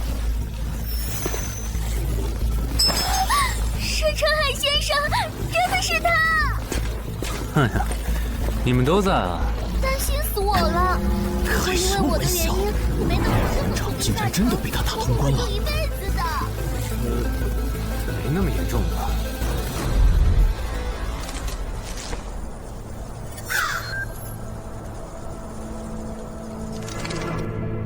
吴王，这是你驻守坟场以来第一次主动觐见吧，库罗德？你知不知道，就在刚刚，你成为了全球首个通关坟场的冒险者。首通？我？对，你要火了。坟场这个地下城虽然等级很低，但是在冒险者圈子里很有名气。你手通的经历应该会吸引到很多资本和散人工会的招揽，当然，也包括官方。所以现在是招揽环节。是的，你在女妖之森和坟场的表现已经充分证明了你的潜力。像你这样的超级新人，整个冥省1年下来也不会超过10个。作为云霄市地下城负责人的我，当然不可能错过。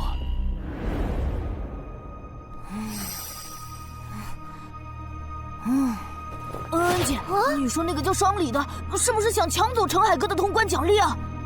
要不然他为啥要拉着陈海哥单独谈话？应该不至于吧？我可不会那么没品。而且5级地下城的通关奖励，我根本看不上，好吗？哼，那可不好说。你不需要，不代表你家亲戚不想要。这死小鬼！别乱说。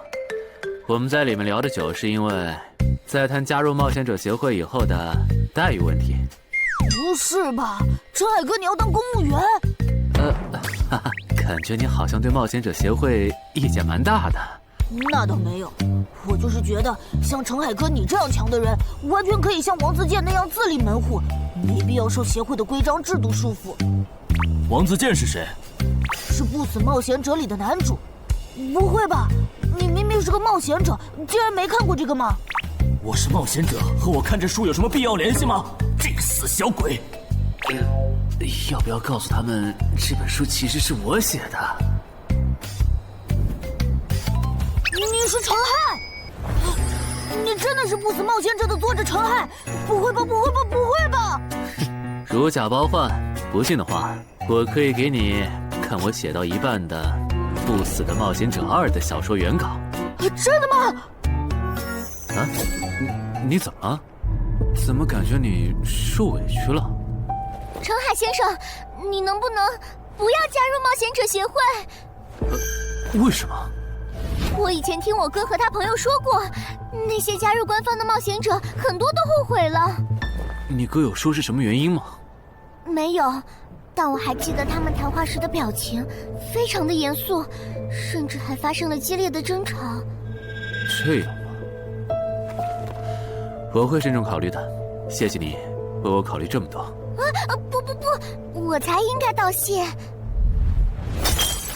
那个杀千刀的对我弟弟见死不救，你还把他放进来？商礼，你是不是成了云霄市的负责人以后飘了，忘了自己是怎么上位的了？我没忘，我请他进协会不是为了护着他，他通关的地下城很特殊，过不了几天他就会被财团或大工会拉拢，好多事就不好办了。要是有潜力的成了官方冒险者，等他们跨过15级大关以后，到时候他们面临未知的危险，你是知道的。不行，那样太久了。他虽然有潜力，但不一定能突破15级变成传说。我要他下周就死。好吧，我知道了，那只能借刀杀人了。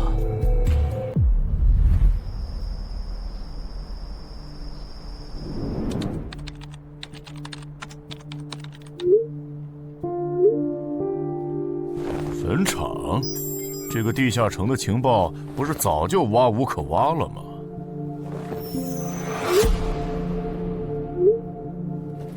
这样就可以了。你确定？5级地下城的首通奖励对普通人来说不算什么，但对6到10级的通缉犯来说那就不一样了。要是澄海的情报到了黑市，不出3天，闽粤2省的通缉犯都会跑到云霄市，这样就能给你弟弟报仇了。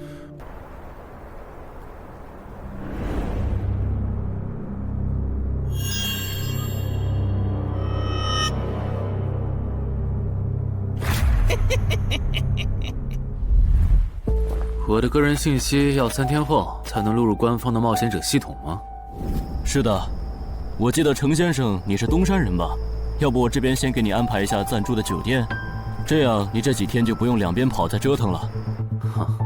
不用，刚好我要回东山办点事，那我3天后再来云霄。好的好的，那咱们3天后再联系。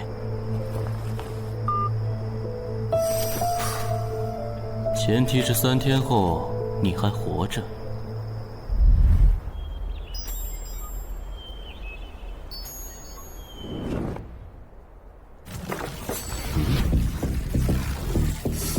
几天没见，怎么感觉这个地下城入口变得更大了？啊！准入等级6级，也就是说，这个地下城的等级现在介于6到10级之间了。我现在是5级，按照之前的升级速度，只需要再打1个到2个5级地下城，就能升到6级了。上次翻论坛的时候，我记得东山这边好像有一个5级的地下城正在招募人手，我看看还在不在。好耶，还在。你好，请问你们的招募条件是？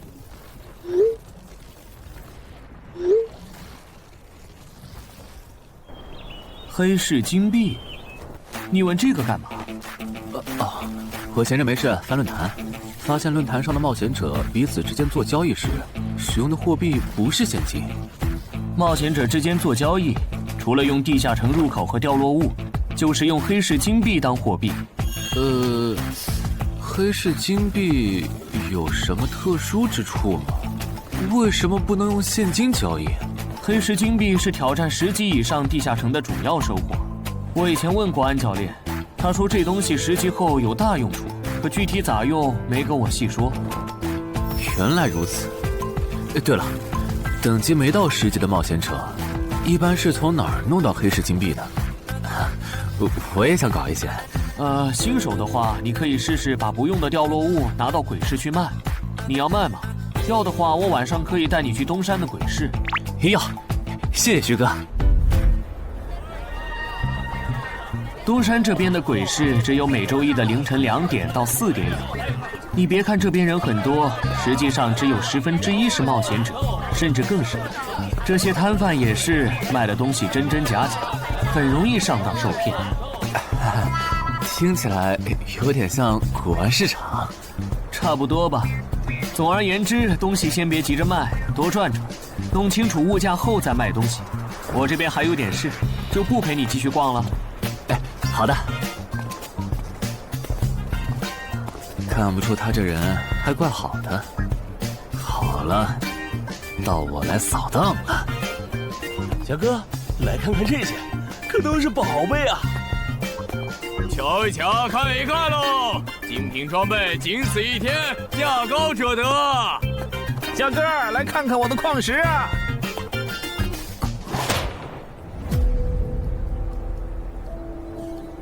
看他求过的内容，这个人想要攻略的地下城，该不会是女妖之僧吧？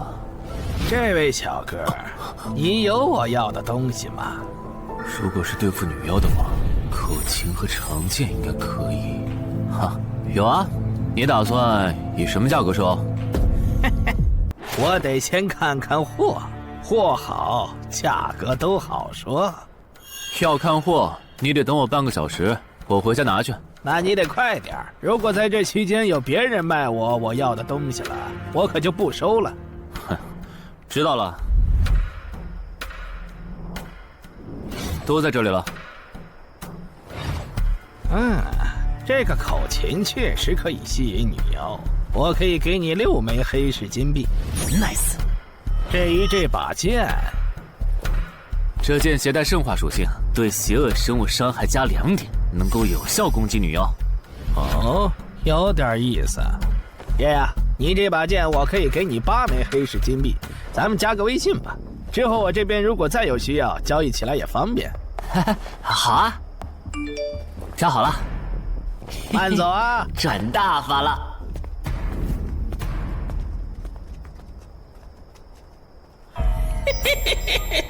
疏于防范了哟，坟场通关新人。唉，都过去1个多小时了，那个叫四海为家的怎么还没来？算了，不等了。各位新老朋友，大家好，我是5级哥布林地穴地下城的入口拥有者搬砖小 C。我左手边这位是协会冒险者林女士。哟，本次攻略已在官方备案，大家可以不用担心秃鹫的问题。这边的3位大叔和我组队过3次，是实力和人品都很过硬的老手。这小子怎么每次都这么磨叽？然后是本次行动的金主，目前还是普通人的王老板。大家好，鄙人姓王，是东山地产的经营者。最后是新朋友，爱写作的东山市民，和今天也很闲鱼呢。他们都是3级以上，可以胜任后援工作。大家好。哎呀，怎么这些人都喜欢在公园集合呀？上次的师傅秃鹫事件后，我都快对公园有心理阴影了。大家都互相认识了，接下来请随我前往哥布林地穴的入口所在地吧。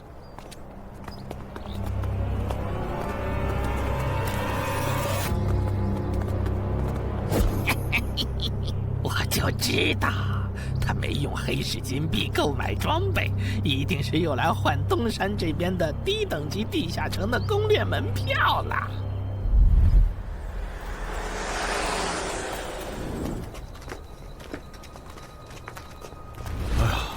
那个，还要走多久啊？啊，快了，入口就在前面。小森，这入口你是怎么发现的？这也太偏了。不是我发现的，是本地的一位驴友发现，然后卖给我的。真的假的？这年头还有发现地下城入口以后自己不攻略，反而拿去换钱的傻子？因为哥布林地穴对新手来说太难了，当时发现这个入口的驴友不止1个，但最后完成脱离任务活下来的就只剩下1个人了。人家已经是冒险者了，这地下城在开放期又攻不下来，还不如卖了，换点能用的东西，剩下的钱分给死去同伴的家属，这选择挺合理的呀，不是吗？合理是合理，但我觉得事情应该没那么简单。喂，你这人真是的，咱们都合作好几次了，你还怀疑我？到了，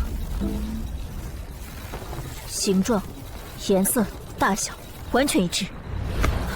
没错，这个就是5级的地下城，风险评估过了，可以进。讨厌，这一下你放心了吧？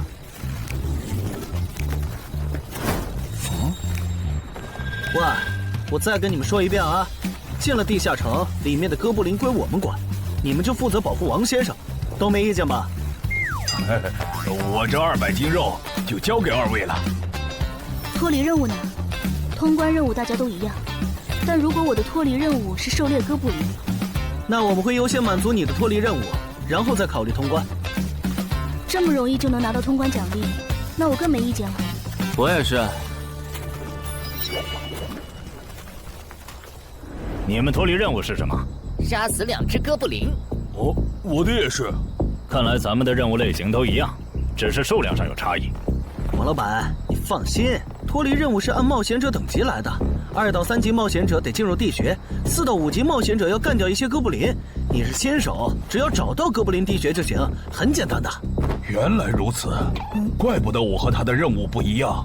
哎，大家听我说，考虑到东山市民和咸鱼小姐的工作是保护王老板，所以等下遇到哥布林，优先让给他们完成脱离任务，没问题吧？没问题。那好，咱们出发。只用交手就行了，感觉也不难呐。这个你不要吗？不要，你杀了吧。这就是5级地下城里的怪物吗？感觉也没多强啊。那是因为现在遇到的都是小怪，真正难搞的 BOSS， 得深入地穴以后才能遇到。一般情况下，哥布林地穴的 BOSS 哥布林勇士，得3、5个老手一起上才能干掉。原来如此。那如果这个地穴里有2只甚至更多的哥布林勇士，咱们能对付得了吗？那肯定是对付不了的。不过一个哥布林部落只会诞生1只哥布林勇士，目前全球就1对冒险者遇过双胞胎哥布林勇士，这种小概率事件咱们肯定碰不上。那我就放心了。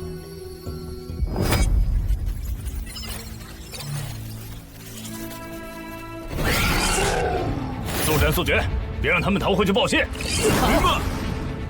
麻烦了。啊？你指哪方面？从我们踏入地穴到现在，已经遭遇了4波哥布林，很明显，这地下城的小怪数量多得不正常，我们可能中大奖了。搞不明白你们这些富人究竟在想什么。你都这么有钱了，为什么还要成为冒险者？说来惭愧，鄙人成为冒险者主要是为了减肥。减肥？等等，减肥和成为冒险者有什么必然联系吗？这联系可大了。我特意托人问过，目前已知的职业里，有一种不需要锻炼，只要打坐消耗多余的体质，就可以不断变强的。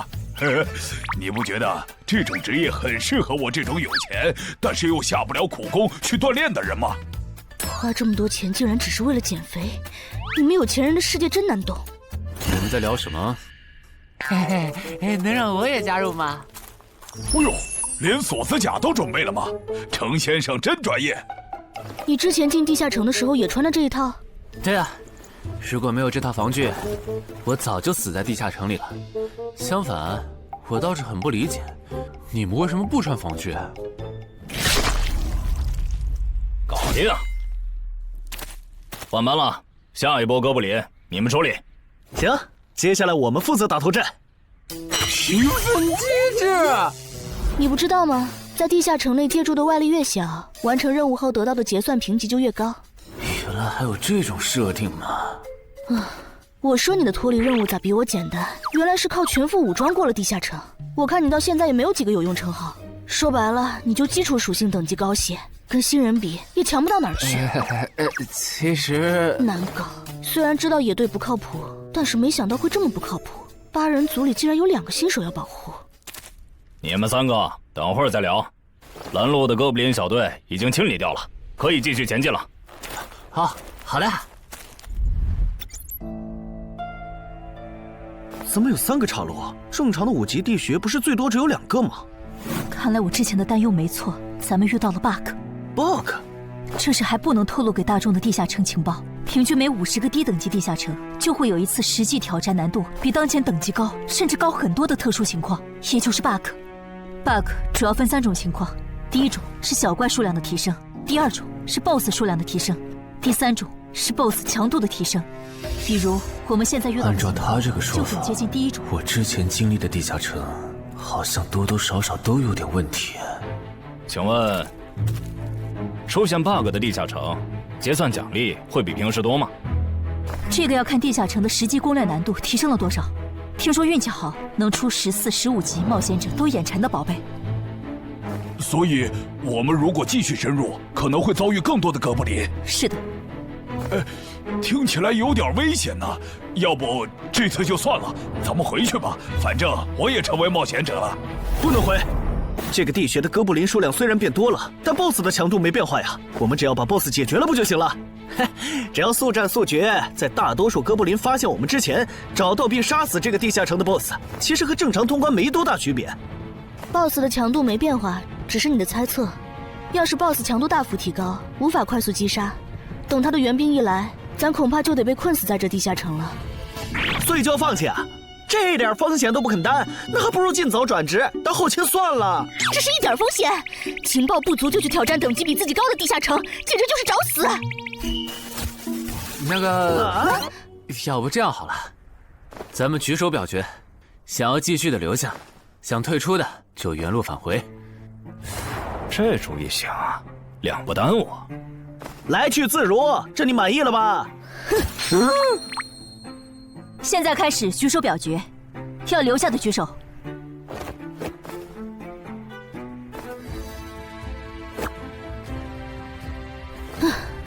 所以说野队就是野队，完全没有风控意识。不是，你有毛病吗？他们等级高，想拼一下我能理解，你实力还不如我呢，你凑什么热闹？但我还是想试试。既然大家已经做出选择了，那就在这里分道扬镳吧。王老板，你的通关费用我晚一点退给你啊。哎呀，不用，就当交个朋友了。走了。哎呀，你等等我！一定要走左边吗？我觉得右边更好啊。那就猜拳，谁赢了听谁的。要是平局怎么算？酷吗？这2人平局就走中间呗。我怎么感觉上贼船了？石头，剪刀，不！长爷，我赢了！哎呀，早知道出剪刀了呀！可恶！等下 BOSS 出来了，你不用上，你就负责清小怪，别让哥布林打扰我施法。没问题。那个，你为什么那么不看好他们呀？这个地下城真的有那么危险吗？你怎么知道我不看好他们的？啊，我毕竟是做生意的嘛，基本的察言观色还是会的，所以，我选择退出主要是因为这个称号，它的效果是为佩戴者指出前方的危险。之前的地穴，我就靠它发现地穴深处有俩能要我命的家伙。我听了官方冒险者给的消息，我认为这个入门级地下城是少见的双 BOSS 地下城。一般单 BOSS 地下城要3到5个同等级冒险者才能打通，那双 BOSS 的话，咱们这点人肯定不行。你信不信？我要是跟他们把话说开了，明天情报商人那儿就会有我和我这称号的情报。为啥要我牺牲自己的利益去拦着他们作死？大家又不熟。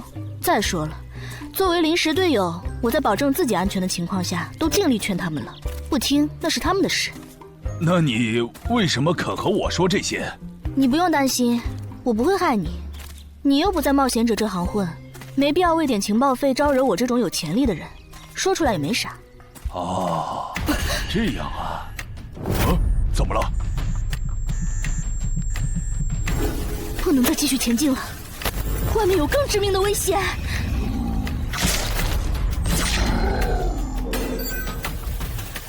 2级速能法术，烈焰炮。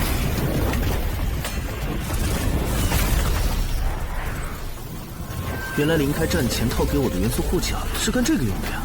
不愧是官方冒险者，虽然同为5级，但他的称号、职业、技能和装备都已经毕业了，而且还是最难凑齐的一套法系职业。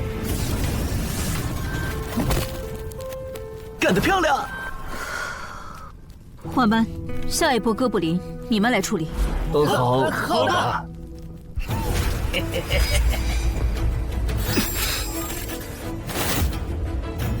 啊！你们看，那是不是 BOSS 啊？怎么感觉有点不太一样啊？应该不是吧？这么矮，和哥布林勇士完全不沾边啊！等等，这是……大家小心，这确实是 BOSS， 只不过不是哥布林勇士，是哥布林萨满。给我冲！大家速战速决，在哥布林勇士出现以前结束战斗，不然我们就危险了。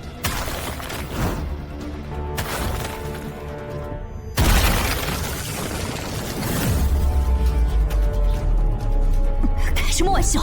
哥布林怎么也开始讲战术了？这地下城到底发生了什么？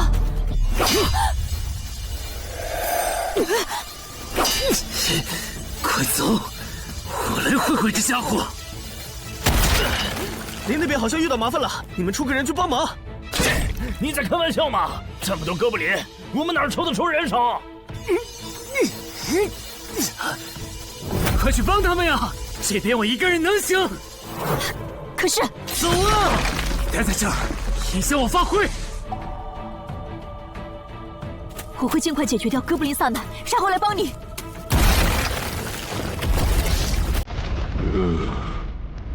可不！现在没人能打扰我们了。来。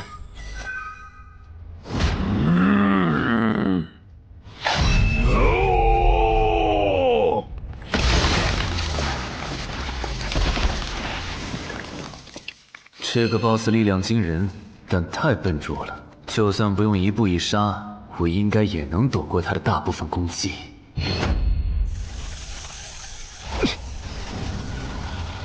融化了吗？太简单了。虽然你同化后的速度和力量涨了，可出招没个计划，反而更容易躲了。所以。这就是5级地下城 BOSS 的强度吗？说实话，有点糟心。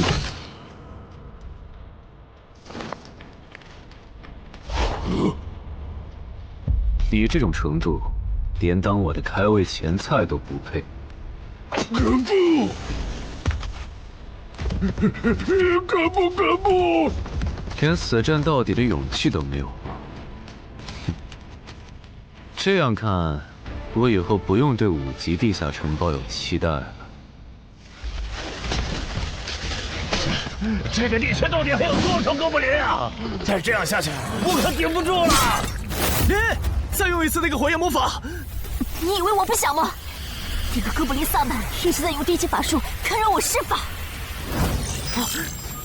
等一下，通关任务怎么完成了？我的也是。是东山市民解决掉了哥布林勇士。大家再撤一下，他等下应该会来支援我们。我看不见得。他既然已经完成了通关任务，就没有理由再回来冒险。那咱们也撤吧，反正通关任务已经完成了。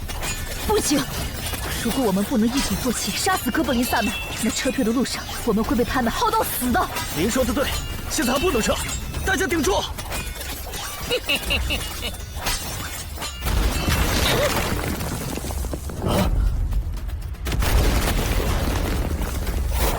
是东山市民。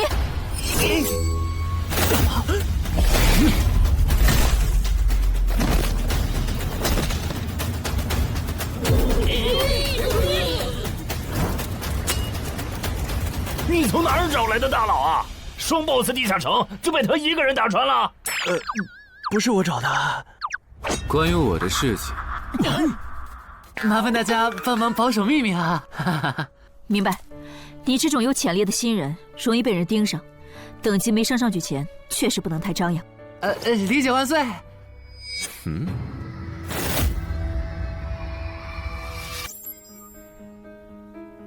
不能出去，外面有更致命的危险。啊，更致命的危险？就是有一个危险程度远比双 BOSS 大的冒险者守在外面，我们出去就会被杀。那怎么办？回去找其他人，说服他们一起抱团冲出去。啊！你们竟然把2个 BOSS 都杀了！这俩可都是他一个人干掉的，我们都没出多少力。怎么是他？我之前明明用称号确认过，他威胁不到我。等等，你怎么知道这个地下城有2个 BOSS 的？难道你刚刚一直躲在我们身后偷看？那倒没有，在你们遇到 BOSS 以前，我们就已经走到出口了。之所以知道这个地下城里有2个 BOSS，是因为我的这个称号，他能帮我找出前面对我有威胁的存在。我就是靠他才知道这地下城有2 BOSS 的。不是吧？你有这么好用的称号，你之前不提醒我们？我是没有直接提醒，但我有劝过你们不要继续深入地穴吧。那你为什么又折返回来？因为出口那边有一个比双 BOSS 更强、敌意更浓的高等级冒险者在堵门。外面有高等级冒险者在堵门，你确定？确定。先是地下城难度超标，再是高等级冒险者堵门，可疑的地方太多了。说，是不是你搞的鬼？不是我，不信咱们签单向契约确认。等等，堵门的高等级冒险者，不会是那个爽约没来的四海为家吧？那个，我想问一下，你的称号可以预知危险，那如果我对你流露出杀意，你能判断我和堵门的人谁更强吗？能。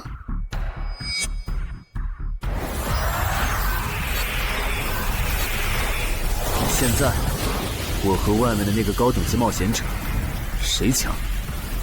外面的要强一些。明白了。那摆在我们面前的，就只有一条路了。大家先去结算各自的脱离和通关任务，等提升完，咱们就去和出口的堵门者拼命。也只能这样了。早知道买这个地下城会出这么多事，我当时就不该手贱。事已至此，后悔也没用了。再说，咱们这么多人，未必打不过。这都多久了，怎么还没人出来？那个通关坟场的小子不会死里边了吧？你有没有兴趣？不好意思啊，我想再考虑一下。没想到第一次进入地下城，就让你遇到这种事，实在不好意思啊。结算出来了，这次没有掉入史诗级奇物，看来双 BOSS 的地下城难度也远不如坟场了。感觉下一个地下城可以跳过6级，直接尝试7级了。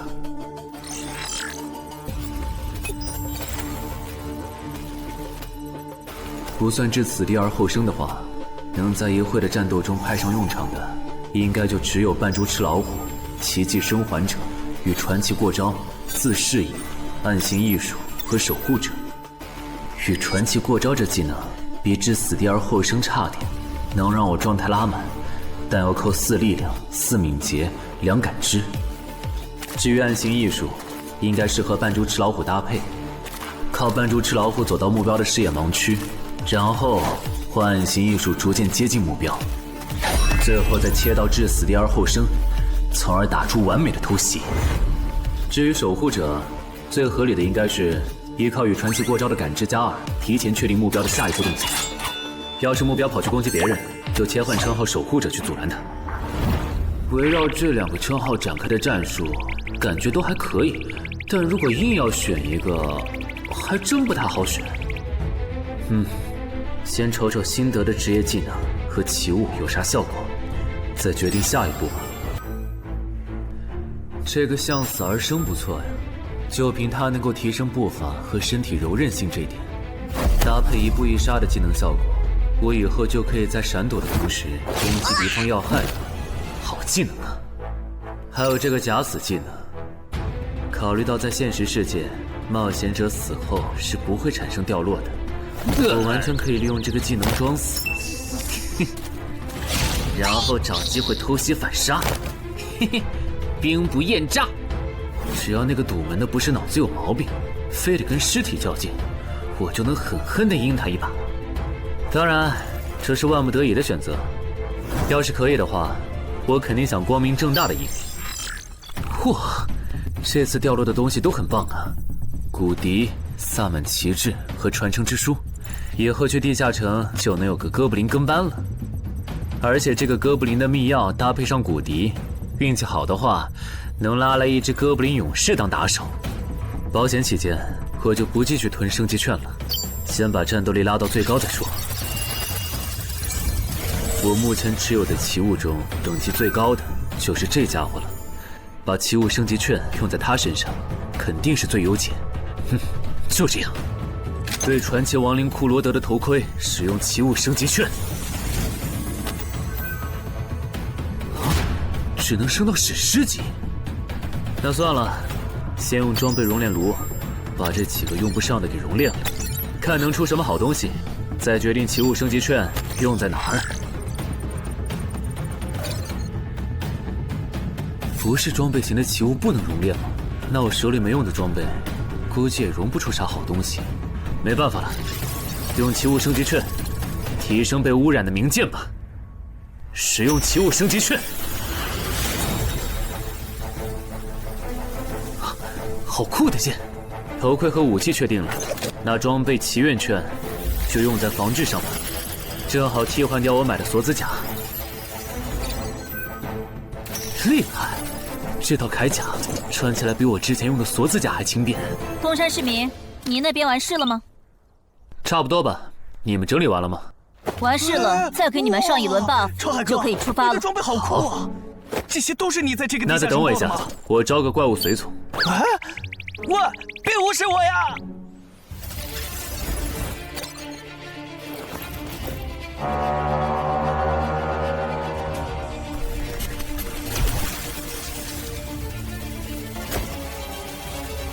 哥布林，你招个这样的怪物随从，没什么意义吧？这小东西连半个战力都算不上，不帮倒忙就不错了。别急，我还没完事。接着，喝了它。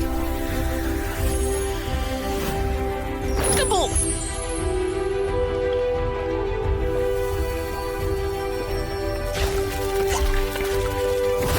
妈呀！你这是给他喝啥了？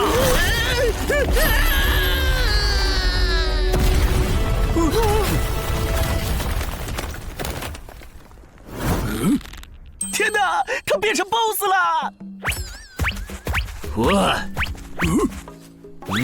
那边有适合你的衣服和兵器，自己拿吧。你的随从不会失控吧？毕竟是 BOSS 级别的哥布林。不知道，不过你可以让他用称号看看这只哥布林对我们有没有敌意。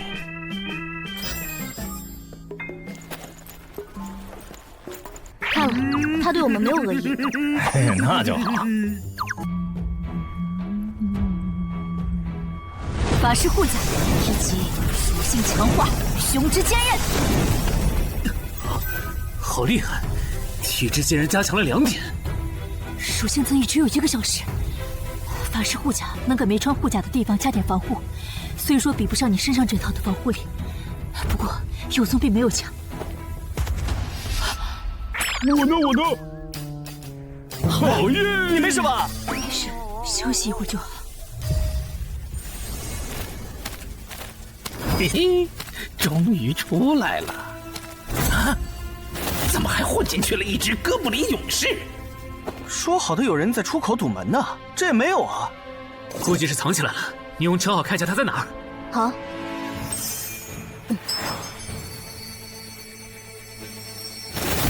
找到了，他躲在1点钟方向最粗的那棵树后面。大家小心，他在入口前面放了很多捕兽夹，注意别踩到了。捕兽夹？哪里有捕兽夹？有探查类的称号吗？真是够讨厌的。原来是他，这么一来就全明白了。女妖之森刚通关，他不去那儿的黑市买通关物资，却来东山碰运气，肯定有猫腻。知道我在东山的没几个人，团队领袖跟我签了保密协议，肯定不是他。那个戴眼镜的护士也不太可能，所以是商里。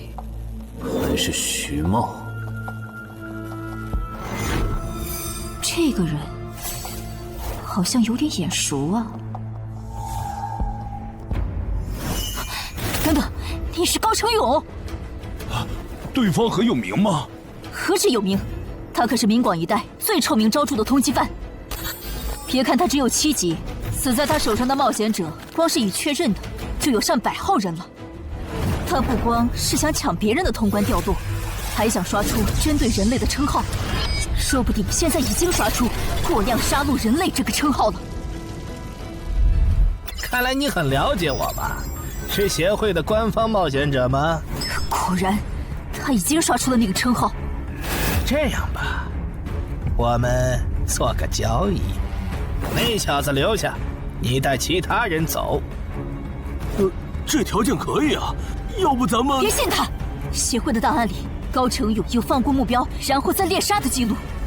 要是你们真的信了他的瞎话，等他干掉陈海，再用追踪手段把你们一个个找出来，你们连还手的机会都没有。没错，虽然他嘴上说放过我们，但对我们的恶意一直没有降低。他在说谎。连恶意也能侦测吗？这样好了，既然他的目标是我，那就由我和哥布林勇士主攻。你们看时机牵制，大家都是一根绳上的蚂蚱，这种时候就别心存侥幸了。当然，如果你们中有人实在怕死，那就赶紧滚，别拖我后腿。我们会做好辅助工作的。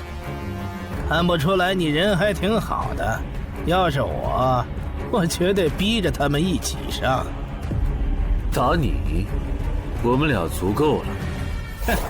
我就知道你们这些走大运拿了 S 级评价的新人，就会自命清高，觉得别人都是你们成长的垫脚石。但现实可不是这样的哟。新人在1到5级时很难搞到成体系的称号、职业、技能和装备。你的武器和铠甲这么豪华，我猜大多是装备吧。不巧哦，我的技能天克你这类新人。正是出迟缓术，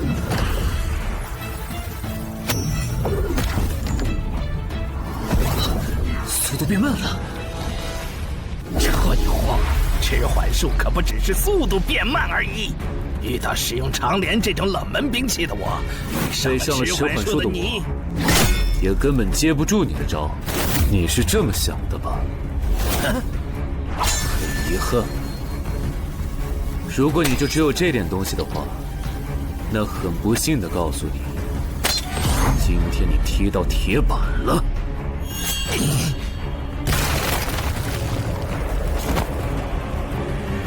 开什么玩笑！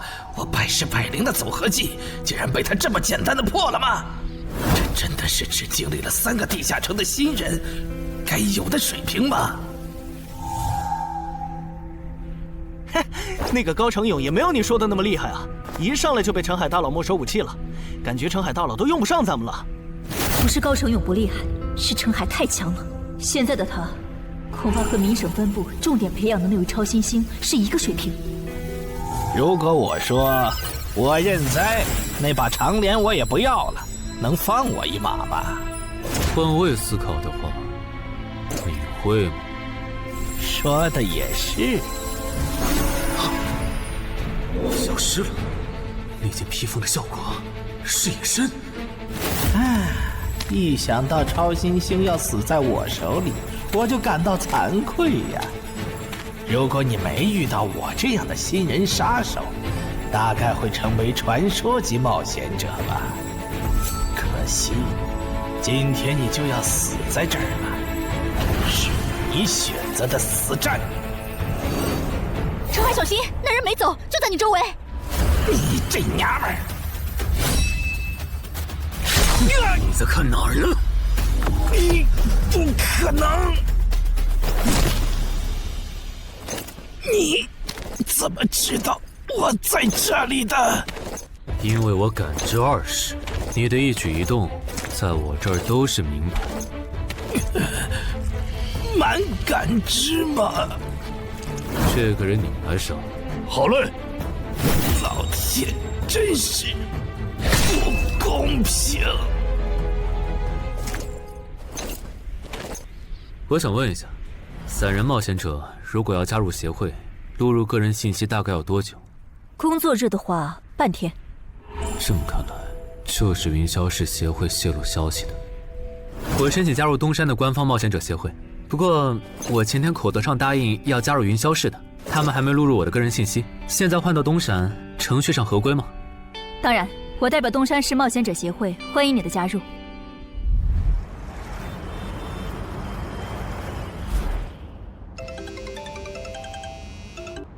喂，我考虑了一下，还是决定不成为云霄市的官方冒险者了。为什么？你的个人信息明天就能录入进系统了，怎么又变卦了？因为我刚刚除掉了一个 A 级通缉犯，叫高成勇。东山的冒险者协会知道后，邀请我成为本地的官方冒险者。这样嘛，也挺好，成为家乡的官方冒险者，做事会更方便一些。对，我也是这样想的。那我挂了。以后常联系。废物，都是废物！你那边说完了？说完了。哎，你怎么还没走？因为林姐也邀请我加入东山的冒险者协会了，等下要和你一起录入个人信息。这样啊？说实在的，你也被协会邀请加入，我都有点怀疑官方冒险者头衔的含金量了。我不就是在地下城的时候嘴了你几句吗？至于这么阴阳怪气吗？小心眼！请关闭称号和职业技能，用你自己的力量对着他出拳。好。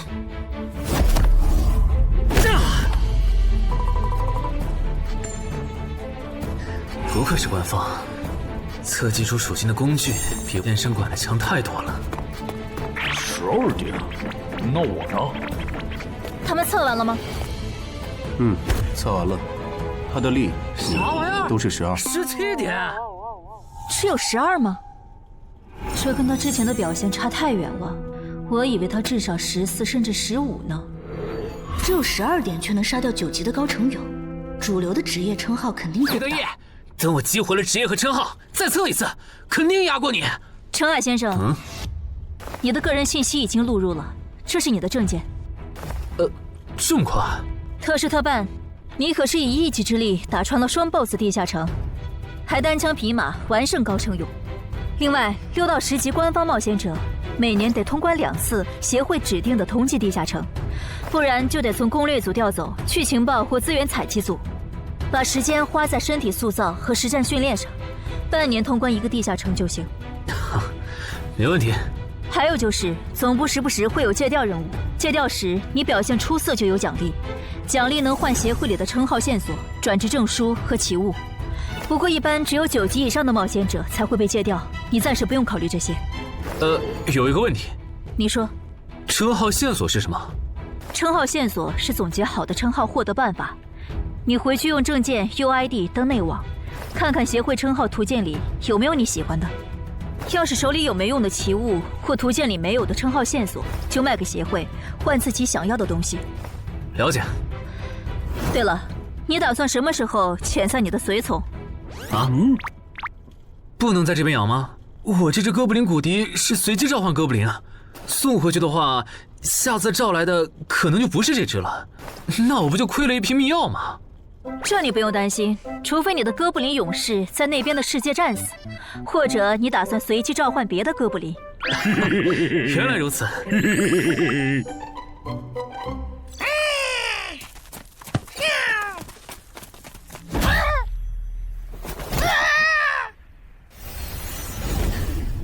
跟我来吧，我带你们去认识一下同事们。好。大佬好，我叫梁家坤，是东山这边的冒险者候补，目前的利米分别是。哎，你别每次见到厉害点的冒险者都跟报菜名似的，把自己的利米数值甩出来啊，这样很得罪人的。哎，有什么关系嘛？我的数值总不可能比澄海大佬的还高吧？不，你的就是比他高。你是东山这边的入口管理者？在东山专家级地下城没打通前，干不了入口管理者的活。好，所以入口管理者另有其人是吧？那他没来是因为在攻略东山这边的专家级地下城？那倒没有，他没来是因为在处理昨天突然涌入东山的通缉犯。据说好像是因为东山市出现了坟场的通关者，那些人都是奔着他来的。哈哈，这样吗？坟场那个老手坟墓啊，哟，那可是出了名的 bug 级地下城，能产出奇物升级券。啊！你们这样看我干什么？我说错话了吗？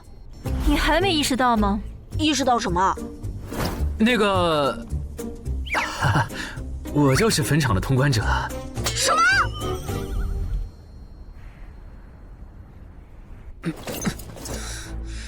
虽然已经说好这段时间把精力用在属性提升和恶补地下城知识上，但家里这个入口，我还是想有始有终。一个人单刷的，我全力以赴的时候，大概相当于10级。完成脱离任务应该也没什么难度吧？感觉也没怎么变。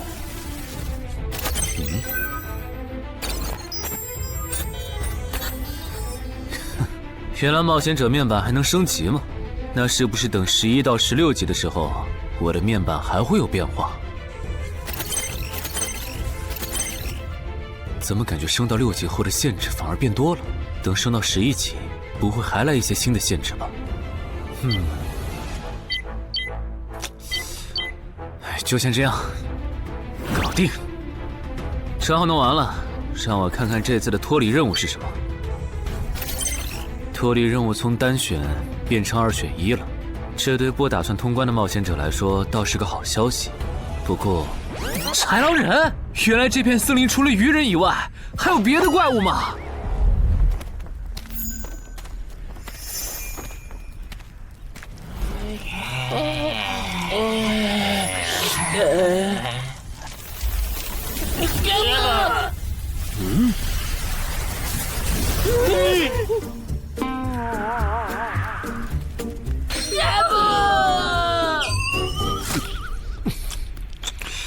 所以在你看来，那些豺狼人阴险狡诈，并且还特别喜欢欺负弱小，是吗？没错没错，就是这样。这不就一群森林恶霸吗？嘿嘿，答对了。那这一次就不做和豺狼人有关的轮换任务了，先找到潮汐鱼人的孵化池，然后试试能不能通关。好了，我要问的问完了，你可以回去了。什么？我不要。你不想回去？是的。好吧，你留下来也行。好耶好耶！但我先说好，这个地下城的挑战等级是7级，你悠着点。放心吧，我很强的。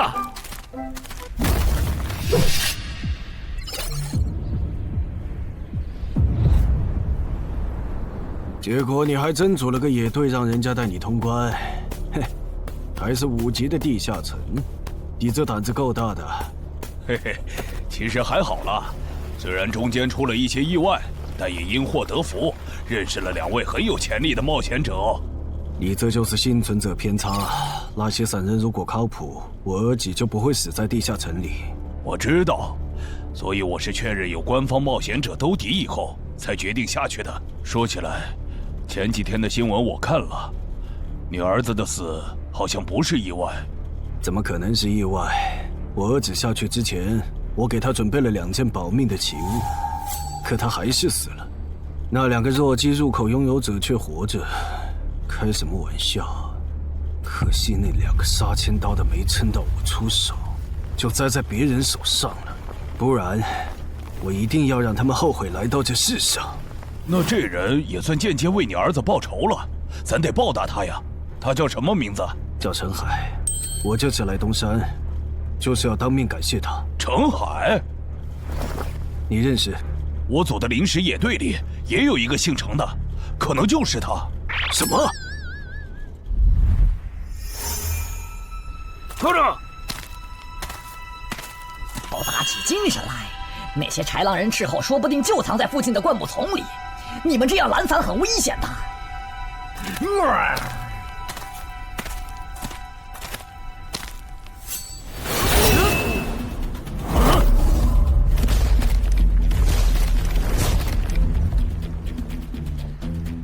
话说，你会说他们的语言吗？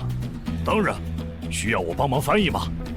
先不，我有一个能在这种场合上派上用场的奇物，如果它不好用，我再找你。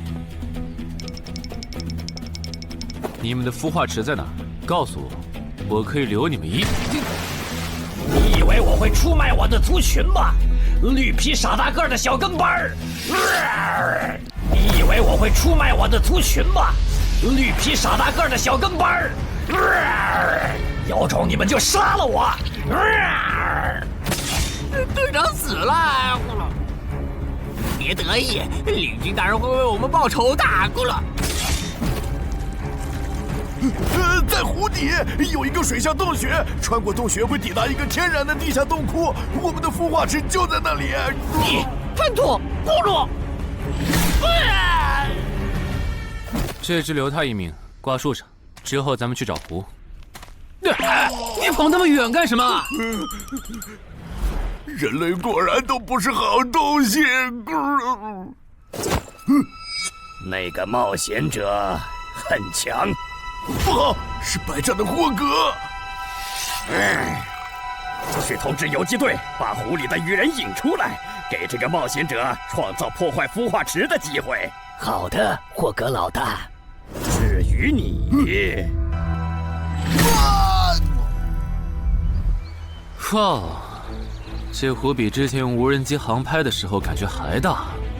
得先找到水下洞穴，然后游好久才能到孵化池。就这要求，能把99%的冒险者都给淘汰掉。不过好在我有海之炎能水下呼吸，虽然不会游泳，但头盔里有库罗德水下战斗的经验。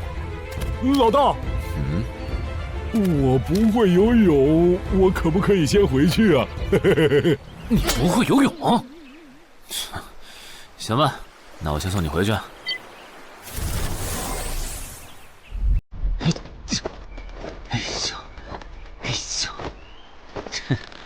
好了，热身完毕，那出发了。果然，依靠海之炎和库罗德的头盔，就算是我这种旱鸭子，在水里畅游，那还不是小菜一碟。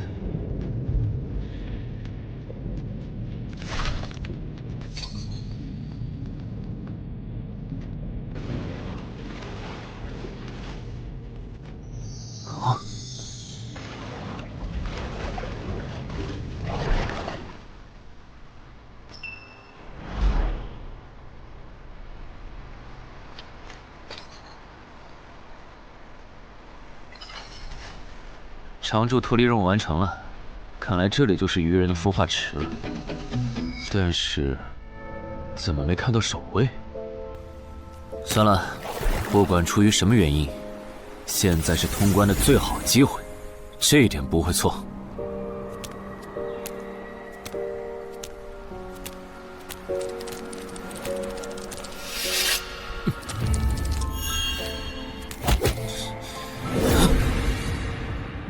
就一个咕噜，有点不够分呐，咕噜。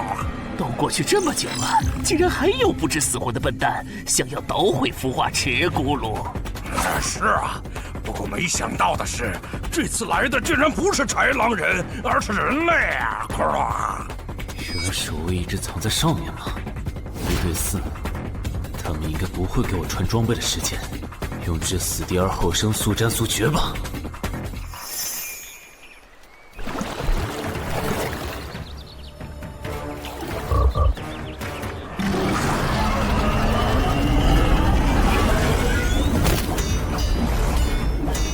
人类闯入孵化池，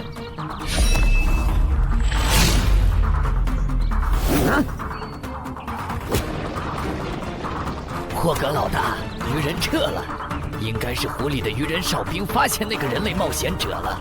派个机灵点的去湖边盯着，如果那个人类冒险者逃出来了，就通知我。好的，霍格老大。这几只守卫的强度比哥布林勇士高不少，他们应该就是这个地下城的 BOSS 吧。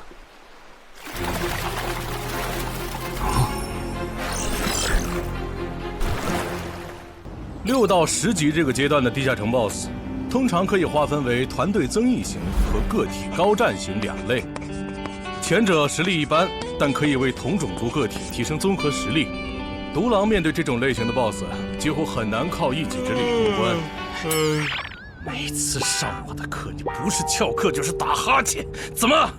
我的课有那么无聊吗？但你今天讲的内容之前不是讲过吗？你要是说点11级以后的常识，我说不定会认真听。你以为我喜欢讲这些？还不是因为你们这些莽夫 ！CJ 的超新星不自大，不单人去调高等级地下城，就不会被 BOSS 弄死。公司也不会把我临时叫过来跟你们突击补课了。什么？顺治死了？是啊，你这几天没上论坛吗？大家都吵翻天了，说他的死浪费了 CJ 对他的投资。哼，这我还真不知道，到底怎么回事？你快和我说说。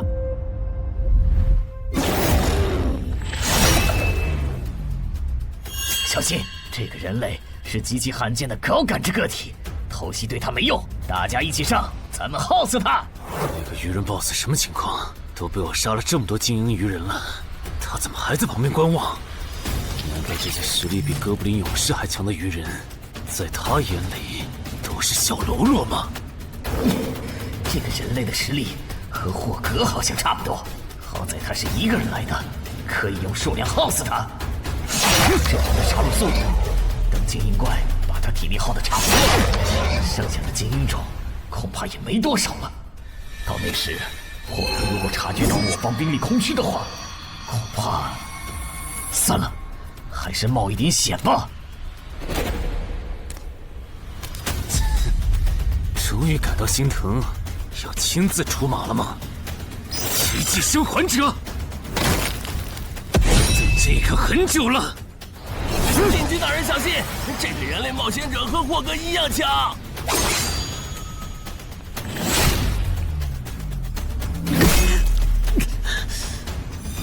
很好。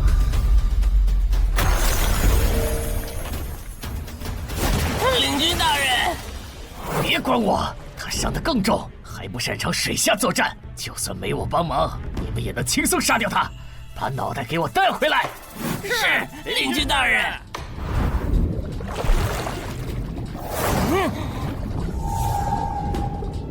那个人类不是重伤了吗？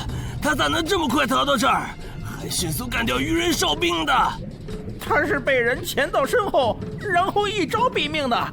那个人类很擅长水下作战，所以领军大人的判断可能是错的。什么？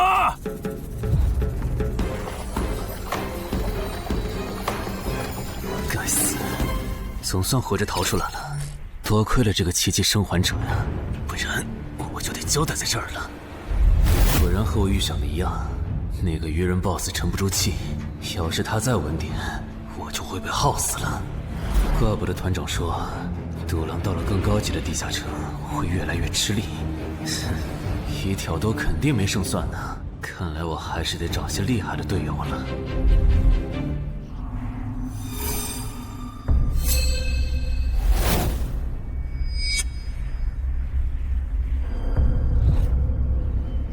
那个人类冒险者活着回来了，他现在是什么状态？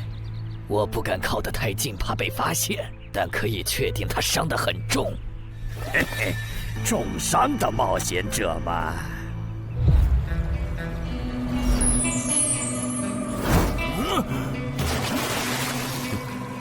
下次再找你们算账。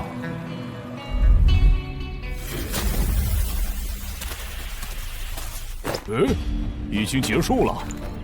失败了，孵化池里的鱼人太多了，我一个人杀不完。我刚才翻了下你们的传承之书，如果你的战斗累积到一定场次，会升阶为更高等级的百战哥布林。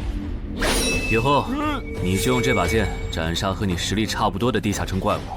等你成为了百战哥布林，这剑对你没啥用的时候再还给我。那您用什么？哼，我用这个。对了，你以后得练一下游泳了，后面我还要再打一次这个地下城，到时你得出力。好吧。这一定是豺狼人干的。激活技能，与死亡共舞。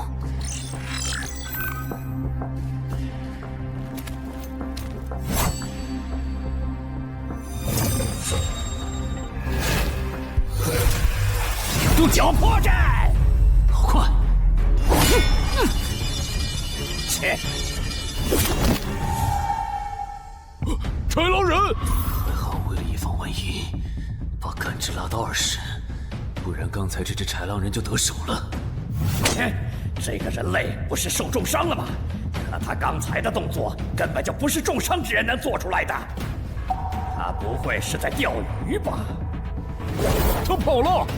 不一定是逃跑，也可能是在示弱，引诱我们过去。那咱们还追吗？如果追过去的话，感觉很可能会进了他们的包围圈。算了，不追了。等找到足够强的队友，做了充分的准备以后，咱们再回来和他算账。好的。哎呀，没想到6到10级的地下城的难度会比5级的高那么多。下次得提前掌握好情报再去通关，不然风险确实太大了。是任务结算的。哼，说起来，这一次我虽然没有通关，但宰了那么多鱼人，怎么说也该有个 A 吧。水产过敏怎么了？不对，你怎么知道我水产过敏的？还有啊，我是人，你给我一袋动物口粮是什么意思啊？就算他吃不完，这会难吃。什么？他加入东山的冒险者协会了？你给我站住！你当初是怎么信誓旦旦的跟我说他死定了的？连高成勇都栽在他手上了，我能怎么办？听你这意思，我弟弟的仇你是不打算管了呗？哼，也是，你已经靠我爷爷成了云霄市入口管理人，上了岸的你哪能冒着被革职的风险对隔壁市的超新星下黑手呀？我真是看错你了，早知道爷爷当初留下来的资源就该用在周德身上。你干什么？转手我爷爷留下来的遗物啊！我弟弟死了你不帮忙，那我就把你想要的遗物给能给我报仇的外人了。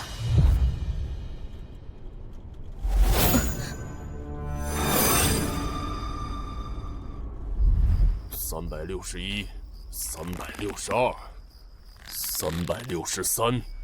安然，黑市上出现了个你可能会感兴趣的悬赏。说内容。有人用传说级冒险者的遗物作为奖品，悬赏东山市某位超新星的命。徐茂又惹到谁了？不是徐茂，但这个人咱们都认识。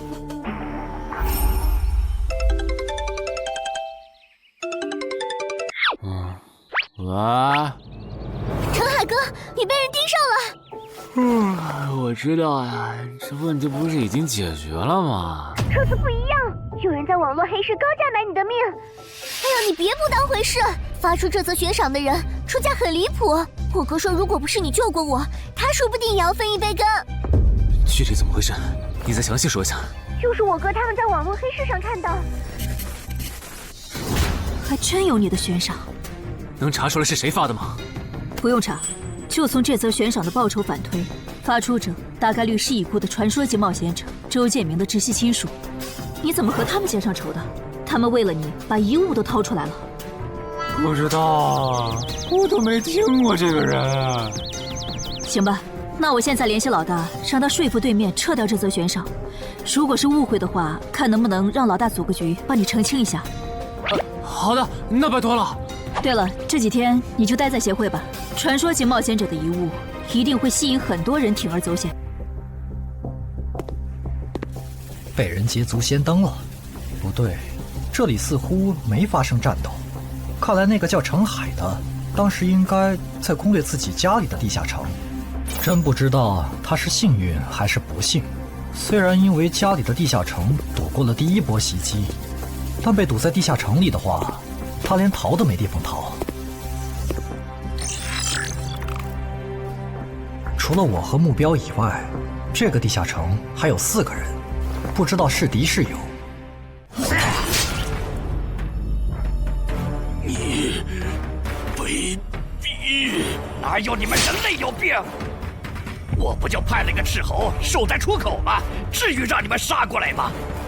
搞得我现在受伤不说，手底下的兵也被消耗的差不多了。如果昨天那个冒险者又回来了，不行，留得青山在，不愁没柴烧。这点不能待了，得赶紧走。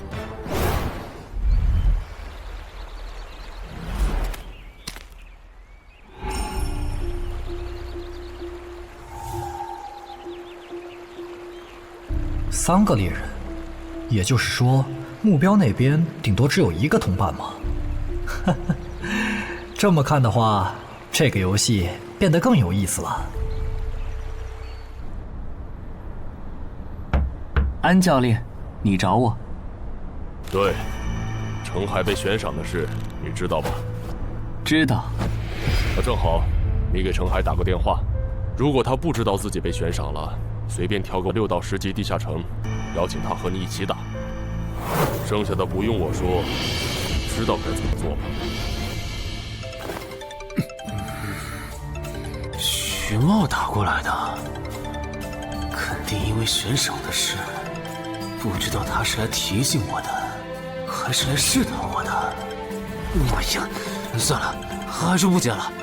反正家里地下城入口这次肯定是暴露了。要是之后问起来，我就说在攻略家里的地下城。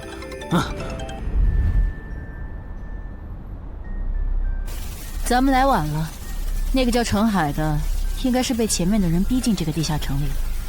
我们还进去吗？进。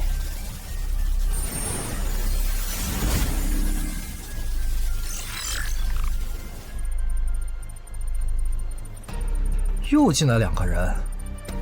等等，这个轮换脱离任务怎么变得无法完成了？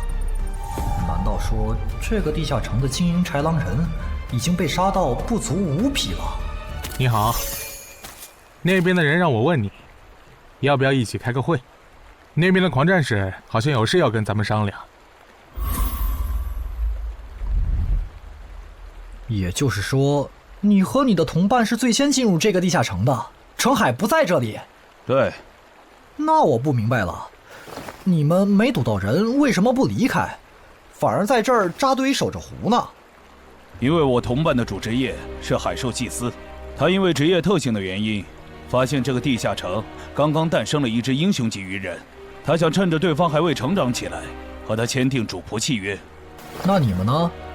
你们为什么不去做轮换脱离任务？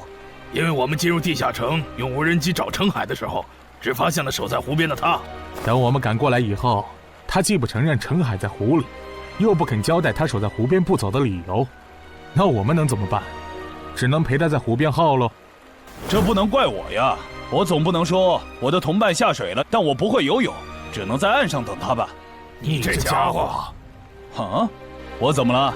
先等一下，你们的事情我大概了解了，但这应该没有商量的必要吧？有必要。刚刚我的同伴死了。啊？力量涌上来了。这样的食物外面有很多吗？除了偶尔出现的人类冒险者，附近的森林里还有一批豺狼人。很好，把他们带过来。现在恐怕不行，因为昨天和今天的冒险者已经把我们的兵力削弱到无法和豺狼人抗衡了。那需要多久？50个日升和日落。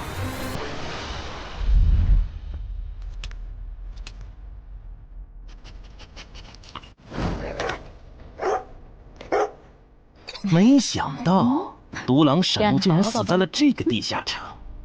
他不是一直这样忙吗？遇到克制自身的地下城，就会因为没有人帮他兜底而陨落。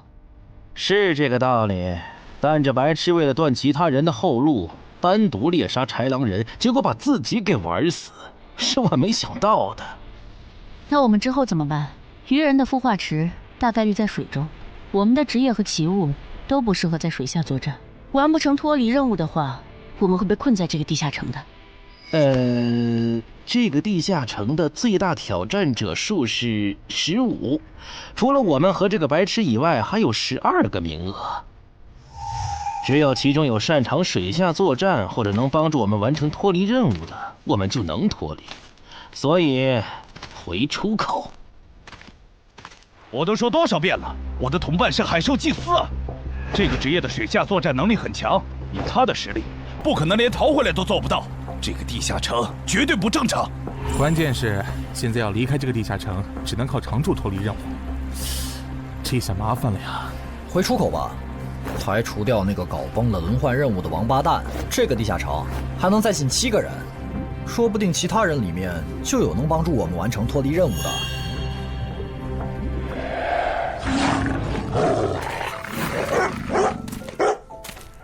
刺杀者王二，他不是去月省了吗？怎么会出现在这里？你们得手了？没，目标可能根本就没进来，咱们被耍了。可以啊，海哥，我还是第一次听说有6级冒险者的悬赏金能和史诗级奇物挂钩的。这又不是什么值得骄傲的事，而且不管从哪个角度看，官方冒险者被公开悬赏这件事都太奇怪了吧？你这么一说，倒确实是。虽然冒险者适用的法律和普通人不太一样，但官方冒险者被公开悬赏这种事，我也是第一次见。因为悬赏的发起人很特殊，他是已故传说级冒险者周建明的孙女，而周建明就死在天门入口帆船事件中。好痛啊！上吧！所以，战死在天门的周建明的后人才会继承遗物，拥有诸多特权。对，又因为周建明的孙子死在了坟场，而你又救出了2个本不可能活着的一般市民，堵死了他弟弟的生路，所以周建明的孙女才会迁怒于你，想要你死的。照你这说法，我们的矛盾岂不是化解不开了？那倒不至于，老大已经约了米省负责人，也就是周建明的旧友，还有发布者，一起谈这件事情了。快的话，下午就能谈出个结果了。我们没来晚吧？没，刚刚好。那就好。啥情况？怎么进不去？刚刚那个人还可以的，不会刚好到我就满员不让进了吧？我觉得我们现在得团结起来，一起完成任务。话说，你们找到陈海了没？他根本不在里面。啥？陈海不在这个地下城？脱离任务需要下水才能完成？对，本来轮换任务不用下水的，现在任务推进不了，只能等入口翻转以后再进去了。关键是这片森林里的物资可能不够我们撑到入口翻转的那一天。那怎么办？有人的物品栏里带了足量的食物和水吗？我可以高价收。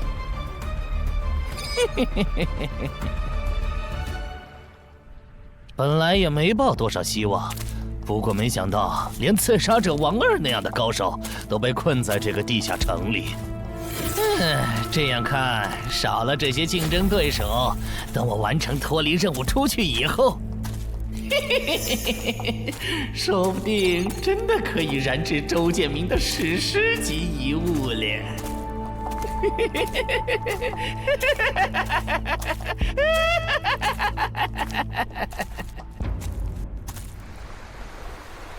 什么？有远方的鱼人部落派使者来拜访我们？是的，对方自称是寇涛鱼人的大祭司。大祭司？吞噬者大人，要和他见一面吗？见，不过以防万一，把放出去的鱼人都叫回来吧。寇涛鱼人吗？我还真挺想知道他是怎么找到我这里的。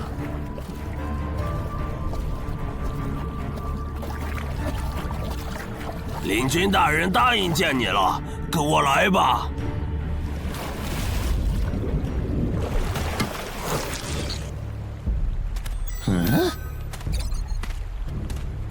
这就完成脱离任务了，真是得来全不费工夫。你在看什么？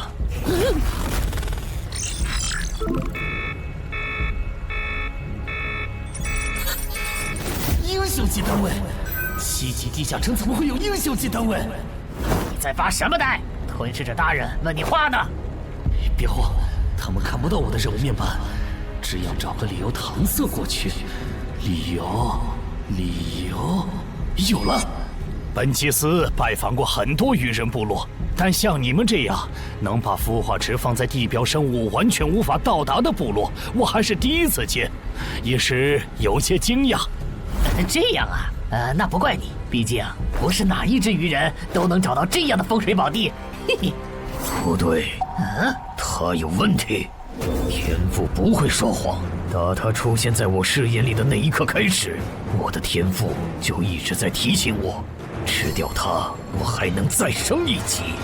我的天赋是不会对同种族的鱼人同胞生效的，他根本就不是鱼人。如果不是那个叫程海的圣母心泛滥，我弟弟才是最有可能完成脱离的人。官方冒险者应急预案操作手册第4条，被卷入生存类地下城翻转拉人事件，需优先帮助弱势群体完成脱离任务。程海的操作完全合规，不是他的问题。但他那个时候还不是官方冒险者。周畅，你先别说话，我就问一个问题。您说，如果一切顺利，你觉得程海能成长到哪个程度？优秀的中间，独当一面的地区负责人，还是传说？以散人冒险者开局，1个月到6级，还单杀了新兴猎手高成勇。不管从哪个角度看，程海都比同期的我要强。再结合他在坟场的表现，我觉得他至少都能胜任地区负责人，甚至有望冲击传说。好，那这事儿就这么算了。我这边稍后会督促华东委托集市的负责人下掉那则悬赏。黄伯伯，差不多得了。我之前看在建明哥的面子上，一直纵容你和你弟弟，但再怎么照顾也是有限度的。我们这一边的传说种子，可不能因为你的一己私怨而夭折。程凯哥，好消息！你的悬赏被撤掉了。好呀！程海的悬赏没了。这才24小时不到吧？谁这么效率？看来只是悬赏被撤回，不是有人有事。他刚微信回我了。所以是郑仁君出面私保了吗？没想到他这么看好这个新人。黄伯伯，那则悬赏是您点头了以后我才发的，为什么那个郑仁君说几句您就改口了？他郑仁君的面子有那么大吗？如果只有东山方面的施压，我其实还能帮你扛几天。但现在是除了协会内部，还有别的方向的压力也给到了我这里。那个叫程海的人脉比你想的要广。别打了，我知道的我都说了，给我个痛快吧。大人，已经审完了。哦，森林里有12名冒险者，实力和豺狼首领差不多。他们不擅长水下作战，不用担心会打过来。现在被困在森林里，无法撤离。森林里食物少，撑不到50天，有点意思。这位就是东山市的入口管理者邓仁君，你的事就是他出面说和的。谢谢郑哥。客气。虽然华东委托集市已经撤掉了针对你的悬赏，但保险起见，未来2个月你还是别出这栋楼了。外面指不定会有高等级通缉犯冒险来杀你，然后找悬赏发布者领赏。有道理，那我不出去了。等一下，那悬赏陈海哥的人呢？这种坏规矩的事儿，他难道就没有处罚吗？发布者毕竟是周建明的孙女，官方不太好处罚她。不过对她丈夫伤礼的处罚，过段时间会下来。她应该当不了云霄市的入口管理者了。周建明遗物的保管权现在归民省负责人黄省了。虽说所有者还是周昌，但以后交易赠与都得在黄省监督下进行，这样他就没法再给你使坏了。对了，我家有一个7级的地下城入口，距离反转还有50天。既然未来2个月我都要住在这里，那我用不上了，我选择上交。什么？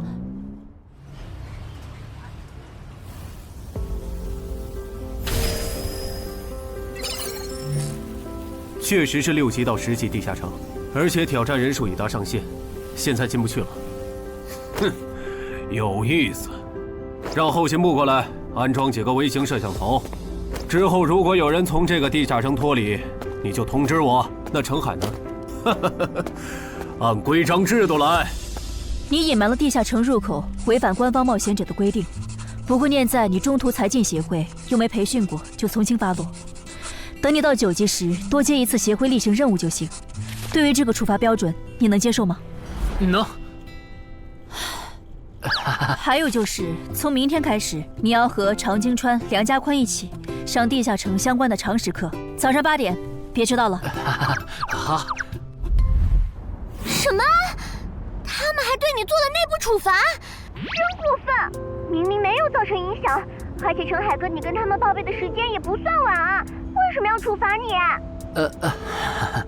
因为相关条例就是这样，而且他们的处罚程度也很轻，所以也还好吧。相比起来，我更担心那些进地下城的赏金猎人。我家地下城有点邪门，他们要是掉以轻心，很可能被坑死在里面。陈海哥，你人太好了，明明是他们要害你，你却还在为他们考虑。你搞错了，我只是怕他们被困在地下城，到时候导致入口翻转，连累到我。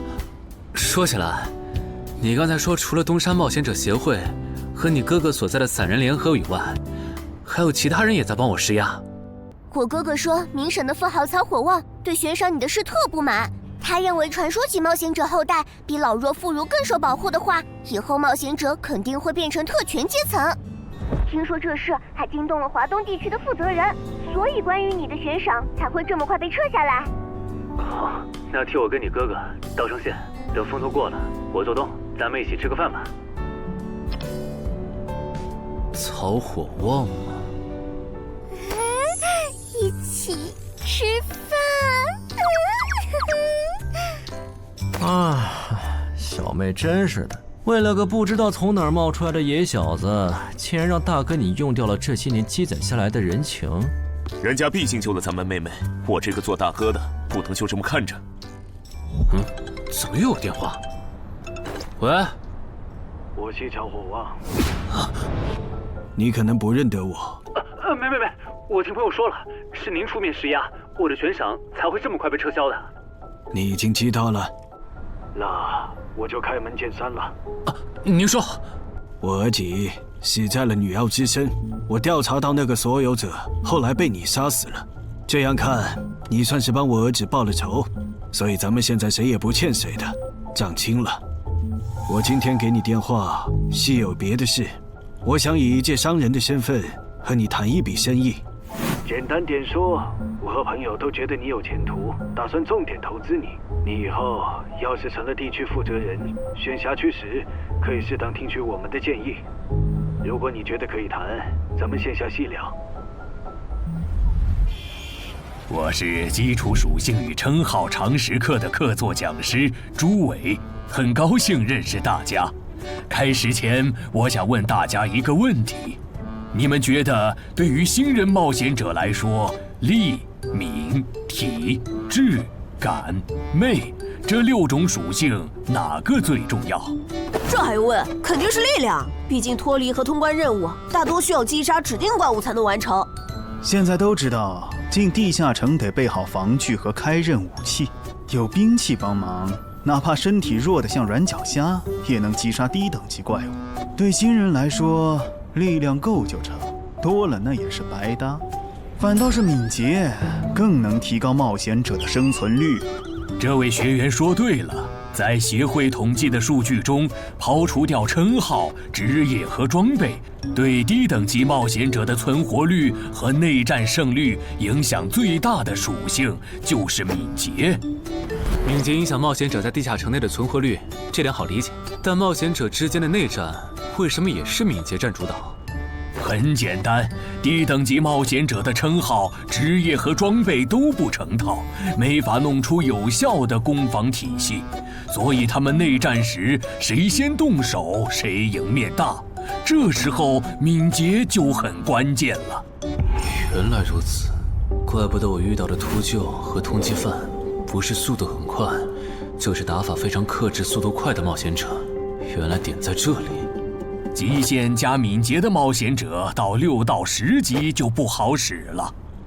一是这阶段冒险者能靠地下城掉落完美攻防，二是地下城等级一高，怪物种类和数量猛涨，光靠敏捷自己单干没法应对任务和怪物都变强的新情况。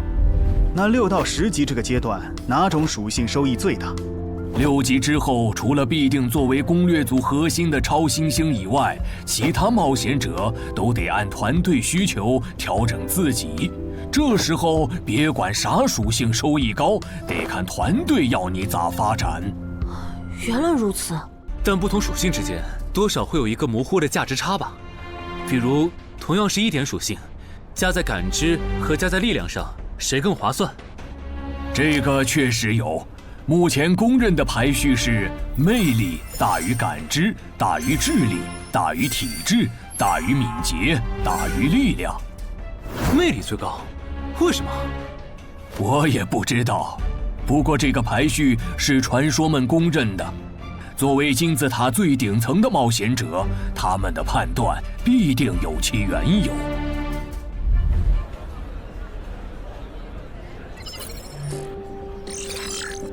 这英勇骑士转职成功，加1点魅力，还是隐藏职业。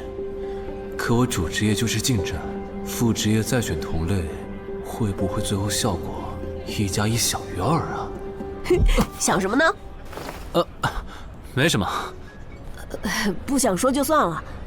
对了，林姐让我问你，下午的冰击课你来吗？啊？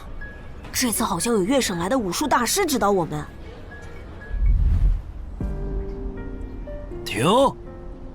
第7局，长经川胜。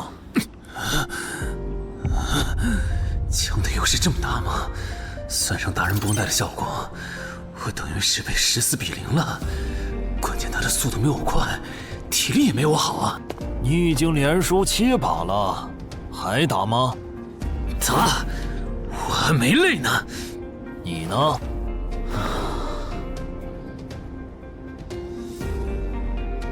打。好，休息3分钟，然后继续。怎么感觉不用称号和职业技能的陈海哥表现还不如我？你说的没错，他做了个基础身体塑造，就去女妖之森了。靠着地下城和坟场暴走事件，成了华东新星。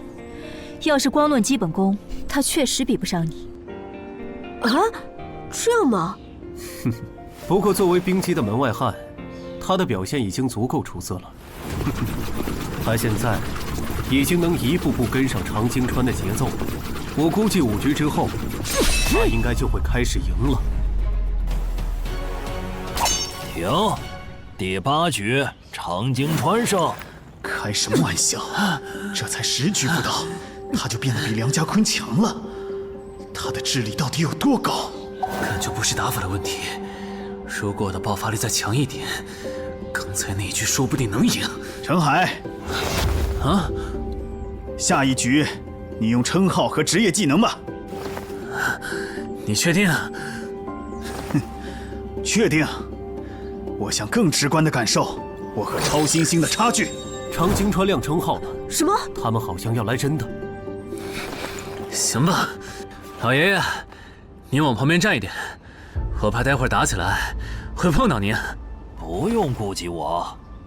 好吧，那我尽量快点结束。置死地而后生，看起来好像是增加爆发力的称号。我准备好了，你先攻吗？不用。好，来吧，让我领教一下超新星的含金量。那你不要眨眼哦，现在的我可比之前快多了。好快！我出手更快！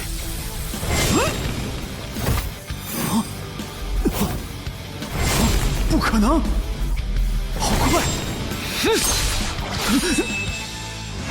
你输了，今天就到这里吧。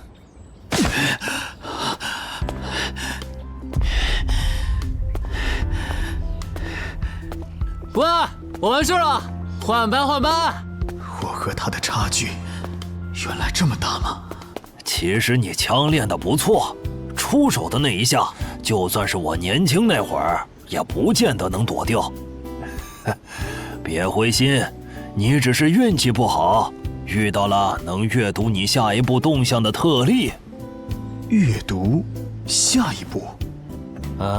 展开来说就是，人在出招时破绽最大，能抓住这个瞬间的人，轻松就能无招胜有招。使用者必须要在对手出招前阅读到对方的下一步动作。有这份眼力的武术家呀，还在世的不超过5个人，所以你输得不远。陈海哥，你刚才那招叫啥？好酷啊！没想到一个没练过武的门外汉，竟然也能掌握这一招。他真的只是个普通的冒险者吗？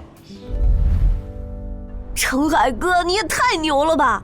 你是没看到败给你以后，长京川的臭屁男的脸色有多……臭屁男？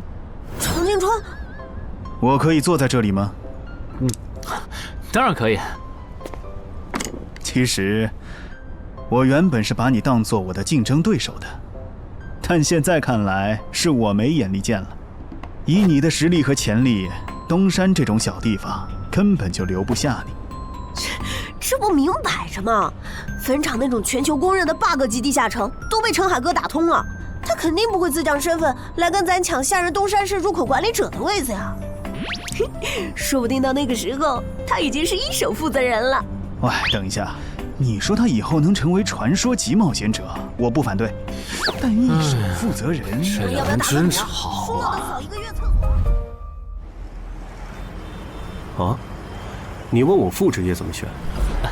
哎，对，我这不是6级了吗？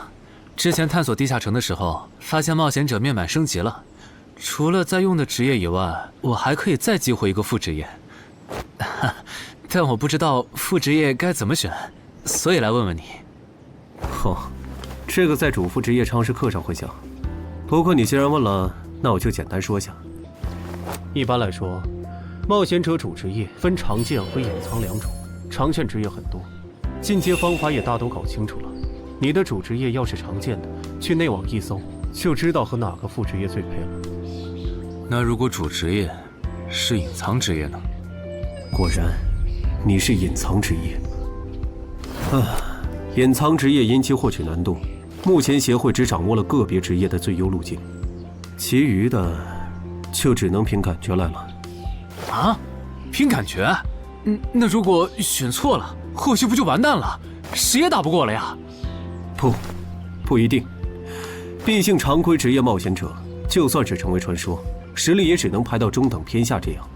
如果你真是隐藏职业，只要没选和主职业互拖后腿的副职业，那上限就不会低。说起来，有一些隐藏职业，甚至不需要副职业就能直指传说，甚至还是上位传说。这样吗？不过这种，就算在隐藏职业里也是非常稀有的，就像8米的骑士。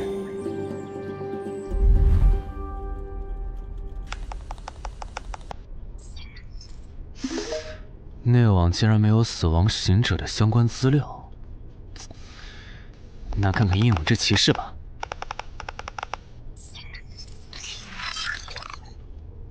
没想到我手痛坟场得到的转职道具，竟然在全球冒险者圈子里被无数人追逐。看他们的评论，这个转职徽章除了挑战难度高的离谱以外，没有别的缺点，而且挑战次数也没有限制。那么只要转职成功，就必然能成为上位传说。嘿嘿嘿。使用英勇之骑士试炼徽章。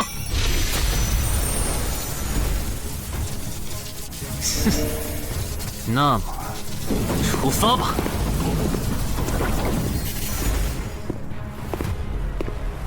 啊！不是吧？让我挑战他？啊！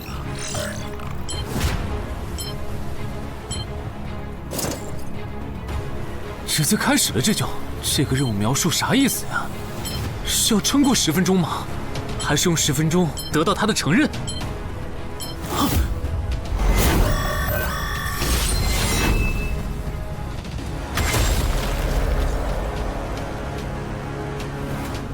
这家伙该不会比库罗德还强吧？完了，第一把先试试水，先弄清楚我和他的差距。这谁能撑过10分钟呢？我这种配置都3分钟嗝屁，10级以下，我不信有人能完成试炼。感觉得换个能保命的称号，但那样感知就不够18点，没法开一步一杀的隐藏效果。这么搞下来，说不定输得更厉害。等等，我不是还有那个吗？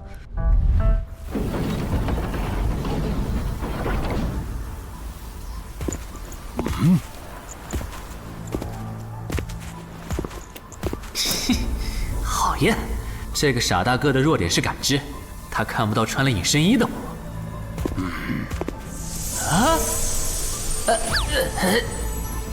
那是什么？丢！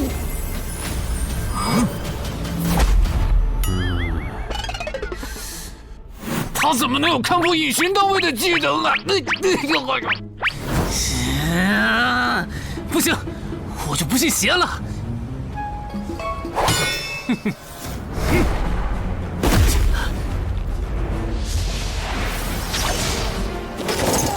完蛋！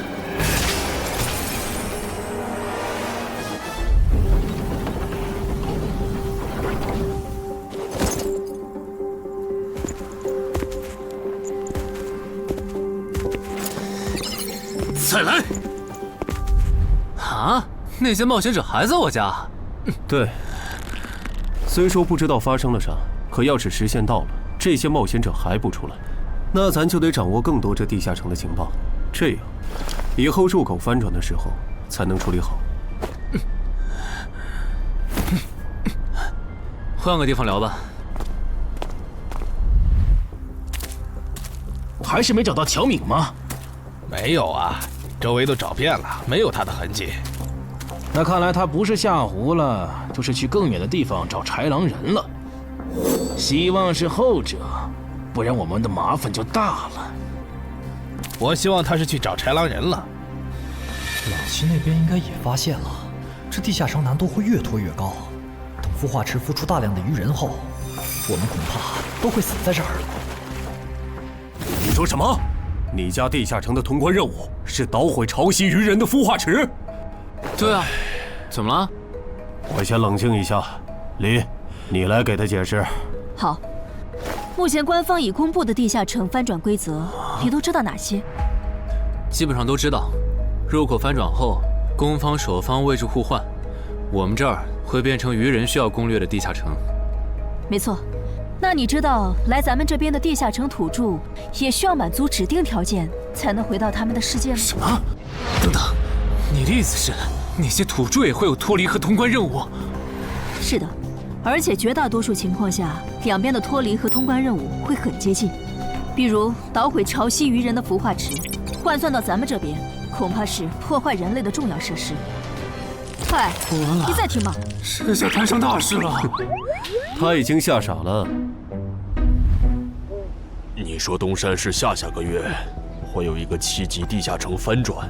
对，地下城的土著是鱼人和豺狼人，类型是探索，通关任务是捣毁鱼人的孵化池。所以他们想要征调咱们的徐茂。是的，报酬是官方掌握的同等级地下城的随队通关名额。等等，郑哥不是14级的冒险者吗？处理一个7级的地下城不是很简单吗？因为你家的入口翻转后，我就没法随意出手了。啊？你不知道正常，这涉及到未公开的地下城翻转规则。当入口翻转后，我们的世界就会变成愚人眼中的地下城。因为入口翻转前后规模不变的铁律，所以在有愚人完成脱离任务之前，等级高的正人军不能动手。原来如此，怪不得坟场明明只是5级地下城，但却存在传奇个体。怪不得小鬼头脱离后，坟场就立刻进入到第2阶段，这样就解释得通了。这个规则不是强制性的，我不能出手，主要还是因为有人曾经尝试过这样做，结果导致入口等级提升，对面的高等级个体也能来到我们的世界。简单说，用同等级处理同等级翻转问题，是各国冒险者协会试过好多回后得出的最优方案。那军队呢？郑哥这样的不方便出手我理解，但军队和热武器明显更靠谱吧？用军队和热武器对付入口翻转，攻略地下城确实最效率，但过去10年来，所有这么做的国家，最后都后悔了。啊？后悔了？为什么？因为那意味着 bug 要出现了。军队和热武器要是掺和进来，地下城的实际挑战难度就会远超它本来的等级。如果军方很快镇压了翻转的地下城，那后面入口的挑战难度会接着涨，一直涨到跟这片区域守方的战斗力正好对上为止。再说了，从11级地下城开始，枪就不咋管用了。再往上，16到20级的地下城，里面有些怪物甚至得用核弹才能干掉。总结一下，军队插手，问题只是被推迟了，并没有真的解决。等到问题彻底爆发的那一刻，我们得直面那些能跟最厉害热武器硬刚的怪物。现在你明白了吧？不是我们不能用军队来解决地下城翻转问题，而是那代价对于人口众多的我国来说，有些过于沉重了。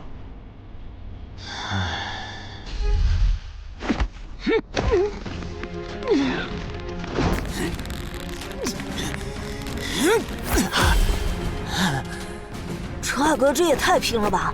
天天这么练，他身体遭得住吗？林姐没和你说吗？说什么？陈海家的地下城下个月要翻转了。什么？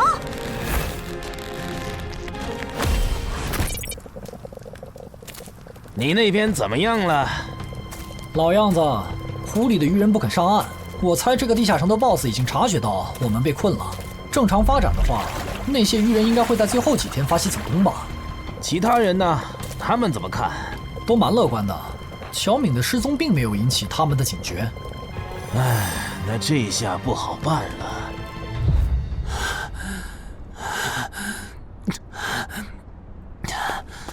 给。啊？今天周4，你不用上学吗？上啊！谁让有些人闯祸，把地下城入口给搞翻转了呢？想上都上不了。应东山市入口管理人的要求，原定课程现在换成入口翻转规则普及课。因为本节课还有大量未准许披露给民间的内容，所以开讲前需要大家签署这份保密契约书。谁先来？我签完了，下一个谁来？给我吧。然后给我。那我收尾。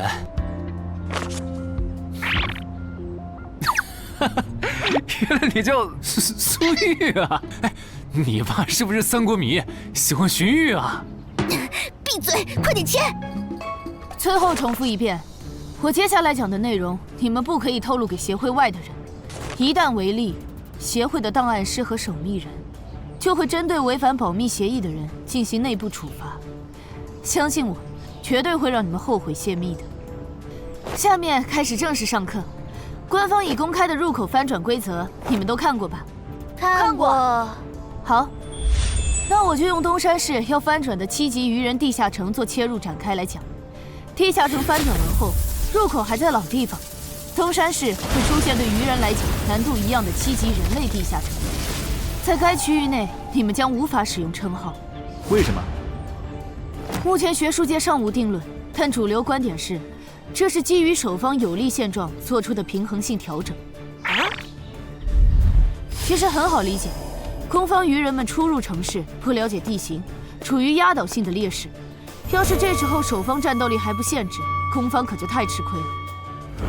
有一个问题，还是用这个鱼人地下城做例子。如果鱼人来到我们的世界，那他们的实力会变强吗？在他们完成脱离或通关任务前，实力并不会有明显的提升。也就是说，鱼人完成脱离任务后，因为有好处拿，就更想把通关任务也给完成了。这机制，不就是让人等死吗？我有一个问题，这次的入口翻转事件就不能用枪来解决吗？用枪的话，地下城难度会高得多。要是不想以后碰上更多入口翻转的事儿，就别想用枪解决问题。那找2个9到10级的大佬堵门怎么样？来一个杀一个，这总行了吧？地下城入口翻转后，以入口为中心那一片，攻的一方占大便宜，守的一方在这地儿，称号没法用，职业带来的基础属性也没了。多找几个人呢？如果来5个9级堵门，应该就稳了吧？5打1的话，咱们经验更多，绝对是咱们这边优势更大。是，之前确实有人这么做过，而且效果也不错。但对攻方不利的地下城，也会因此变更为生存型。按照镜像法则，要是咱们守着的地下城变成生存型，这世上某个地方就会出现同样等级区间的生存型地下城入口，来和它平衡。比较典型的就是坟场和恐惧之墓。所以，至少在我们国家，现在是尽量避免这样做的。哎呀，好恶心啊！这里不允许，那里又有限制的。难道入口翻转，我们就只能安排附近居民撤离，然后一波接一波的处理跑来咱们这边的鱼人吗？倒也不是，其实我们已经快找到可以快速解决地下城翻转事件的办法。哦，是什么？只要入侵我方世界的同批次地城土著里，有人被我们捕获，且在该地下城入口时间归零前，我们一直保住他的命，那就不会再有下一批次的入侵者。这次喊大家过来，是想和大家一起讨论我们最后几天的安全问题。能有啥安全问题？不就是个靠机制恶心人的7级地下城吗？要不是我的职业不适合水下作战，它早被我攻陷了。不懂就闭嘴，好好听。这个地下城没你想的那么简单。啊？搞得你好像很懂的样子。你懂你说呗，我洗耳恭听。没看这个地下城的名字和任务内容吗？摧毁潮汐鱼人孵化池，这么明显的暗示你都没反应过来，我真是服了。要现在这样下去，最后几天国里的鱼人能多到数不过来。如果他们的 BOSS 是团队增益型的，那某些不抱团的蠢货绝对死定了。你骂谁呢？所以召集我们过来，是要商讨最后几天鱼人上岸时咱们怎么自保吗？对。上个月我去粤省处理当地10级地下城翻转的事，知道了一些不能透露给民间的情报。官方察觉到翻转后的地下城有个对攻方有利的规则，以入口为圆心的特定范围里，守方的战力会被严重限制。所以我认为现在这个地下城作为守方的鱼人们，应该也存在类似的规则。具体点呢？会限制到什么程度？以我们为例，鱼人作为守方，我猜就算他们的 BOSS 是团队增益型，进入我们攻方有利的区域，这个增益效果也会被压制。称号不能有也就算了，连职业带来的基础属性加成也会被抵消吗？这限制未免也太大了吧！我原本还想着，如果称号不能用，就选一个感知加2的副职业，凑出一步一杀第2个效果，未来式的最低要求。但现在肯定没戏了。算了，到入口翻转前，我先用英勇之骑士来适应没有未来式的战斗吧，看看实力会折损多少。早啊，骑士。啊？不是吧？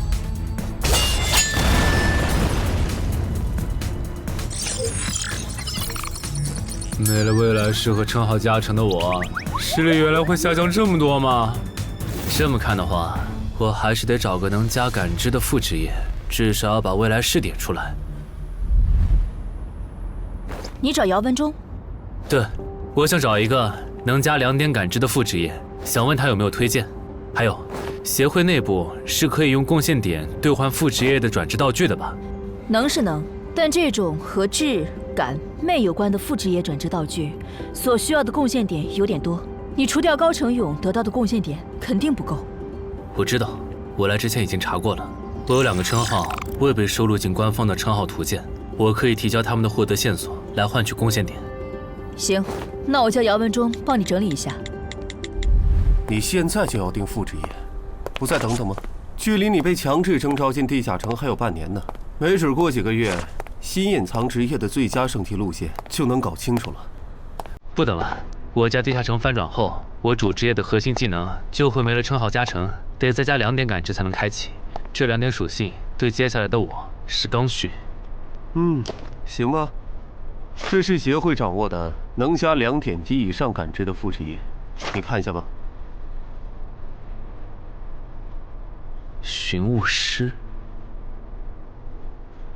你确定就要这个，不改了？啊，就它了，寻物师。行吧，那我现在就去联系福州的冒险者协会，让他们派评估师来东山看一下你手里的称号值多少贡献。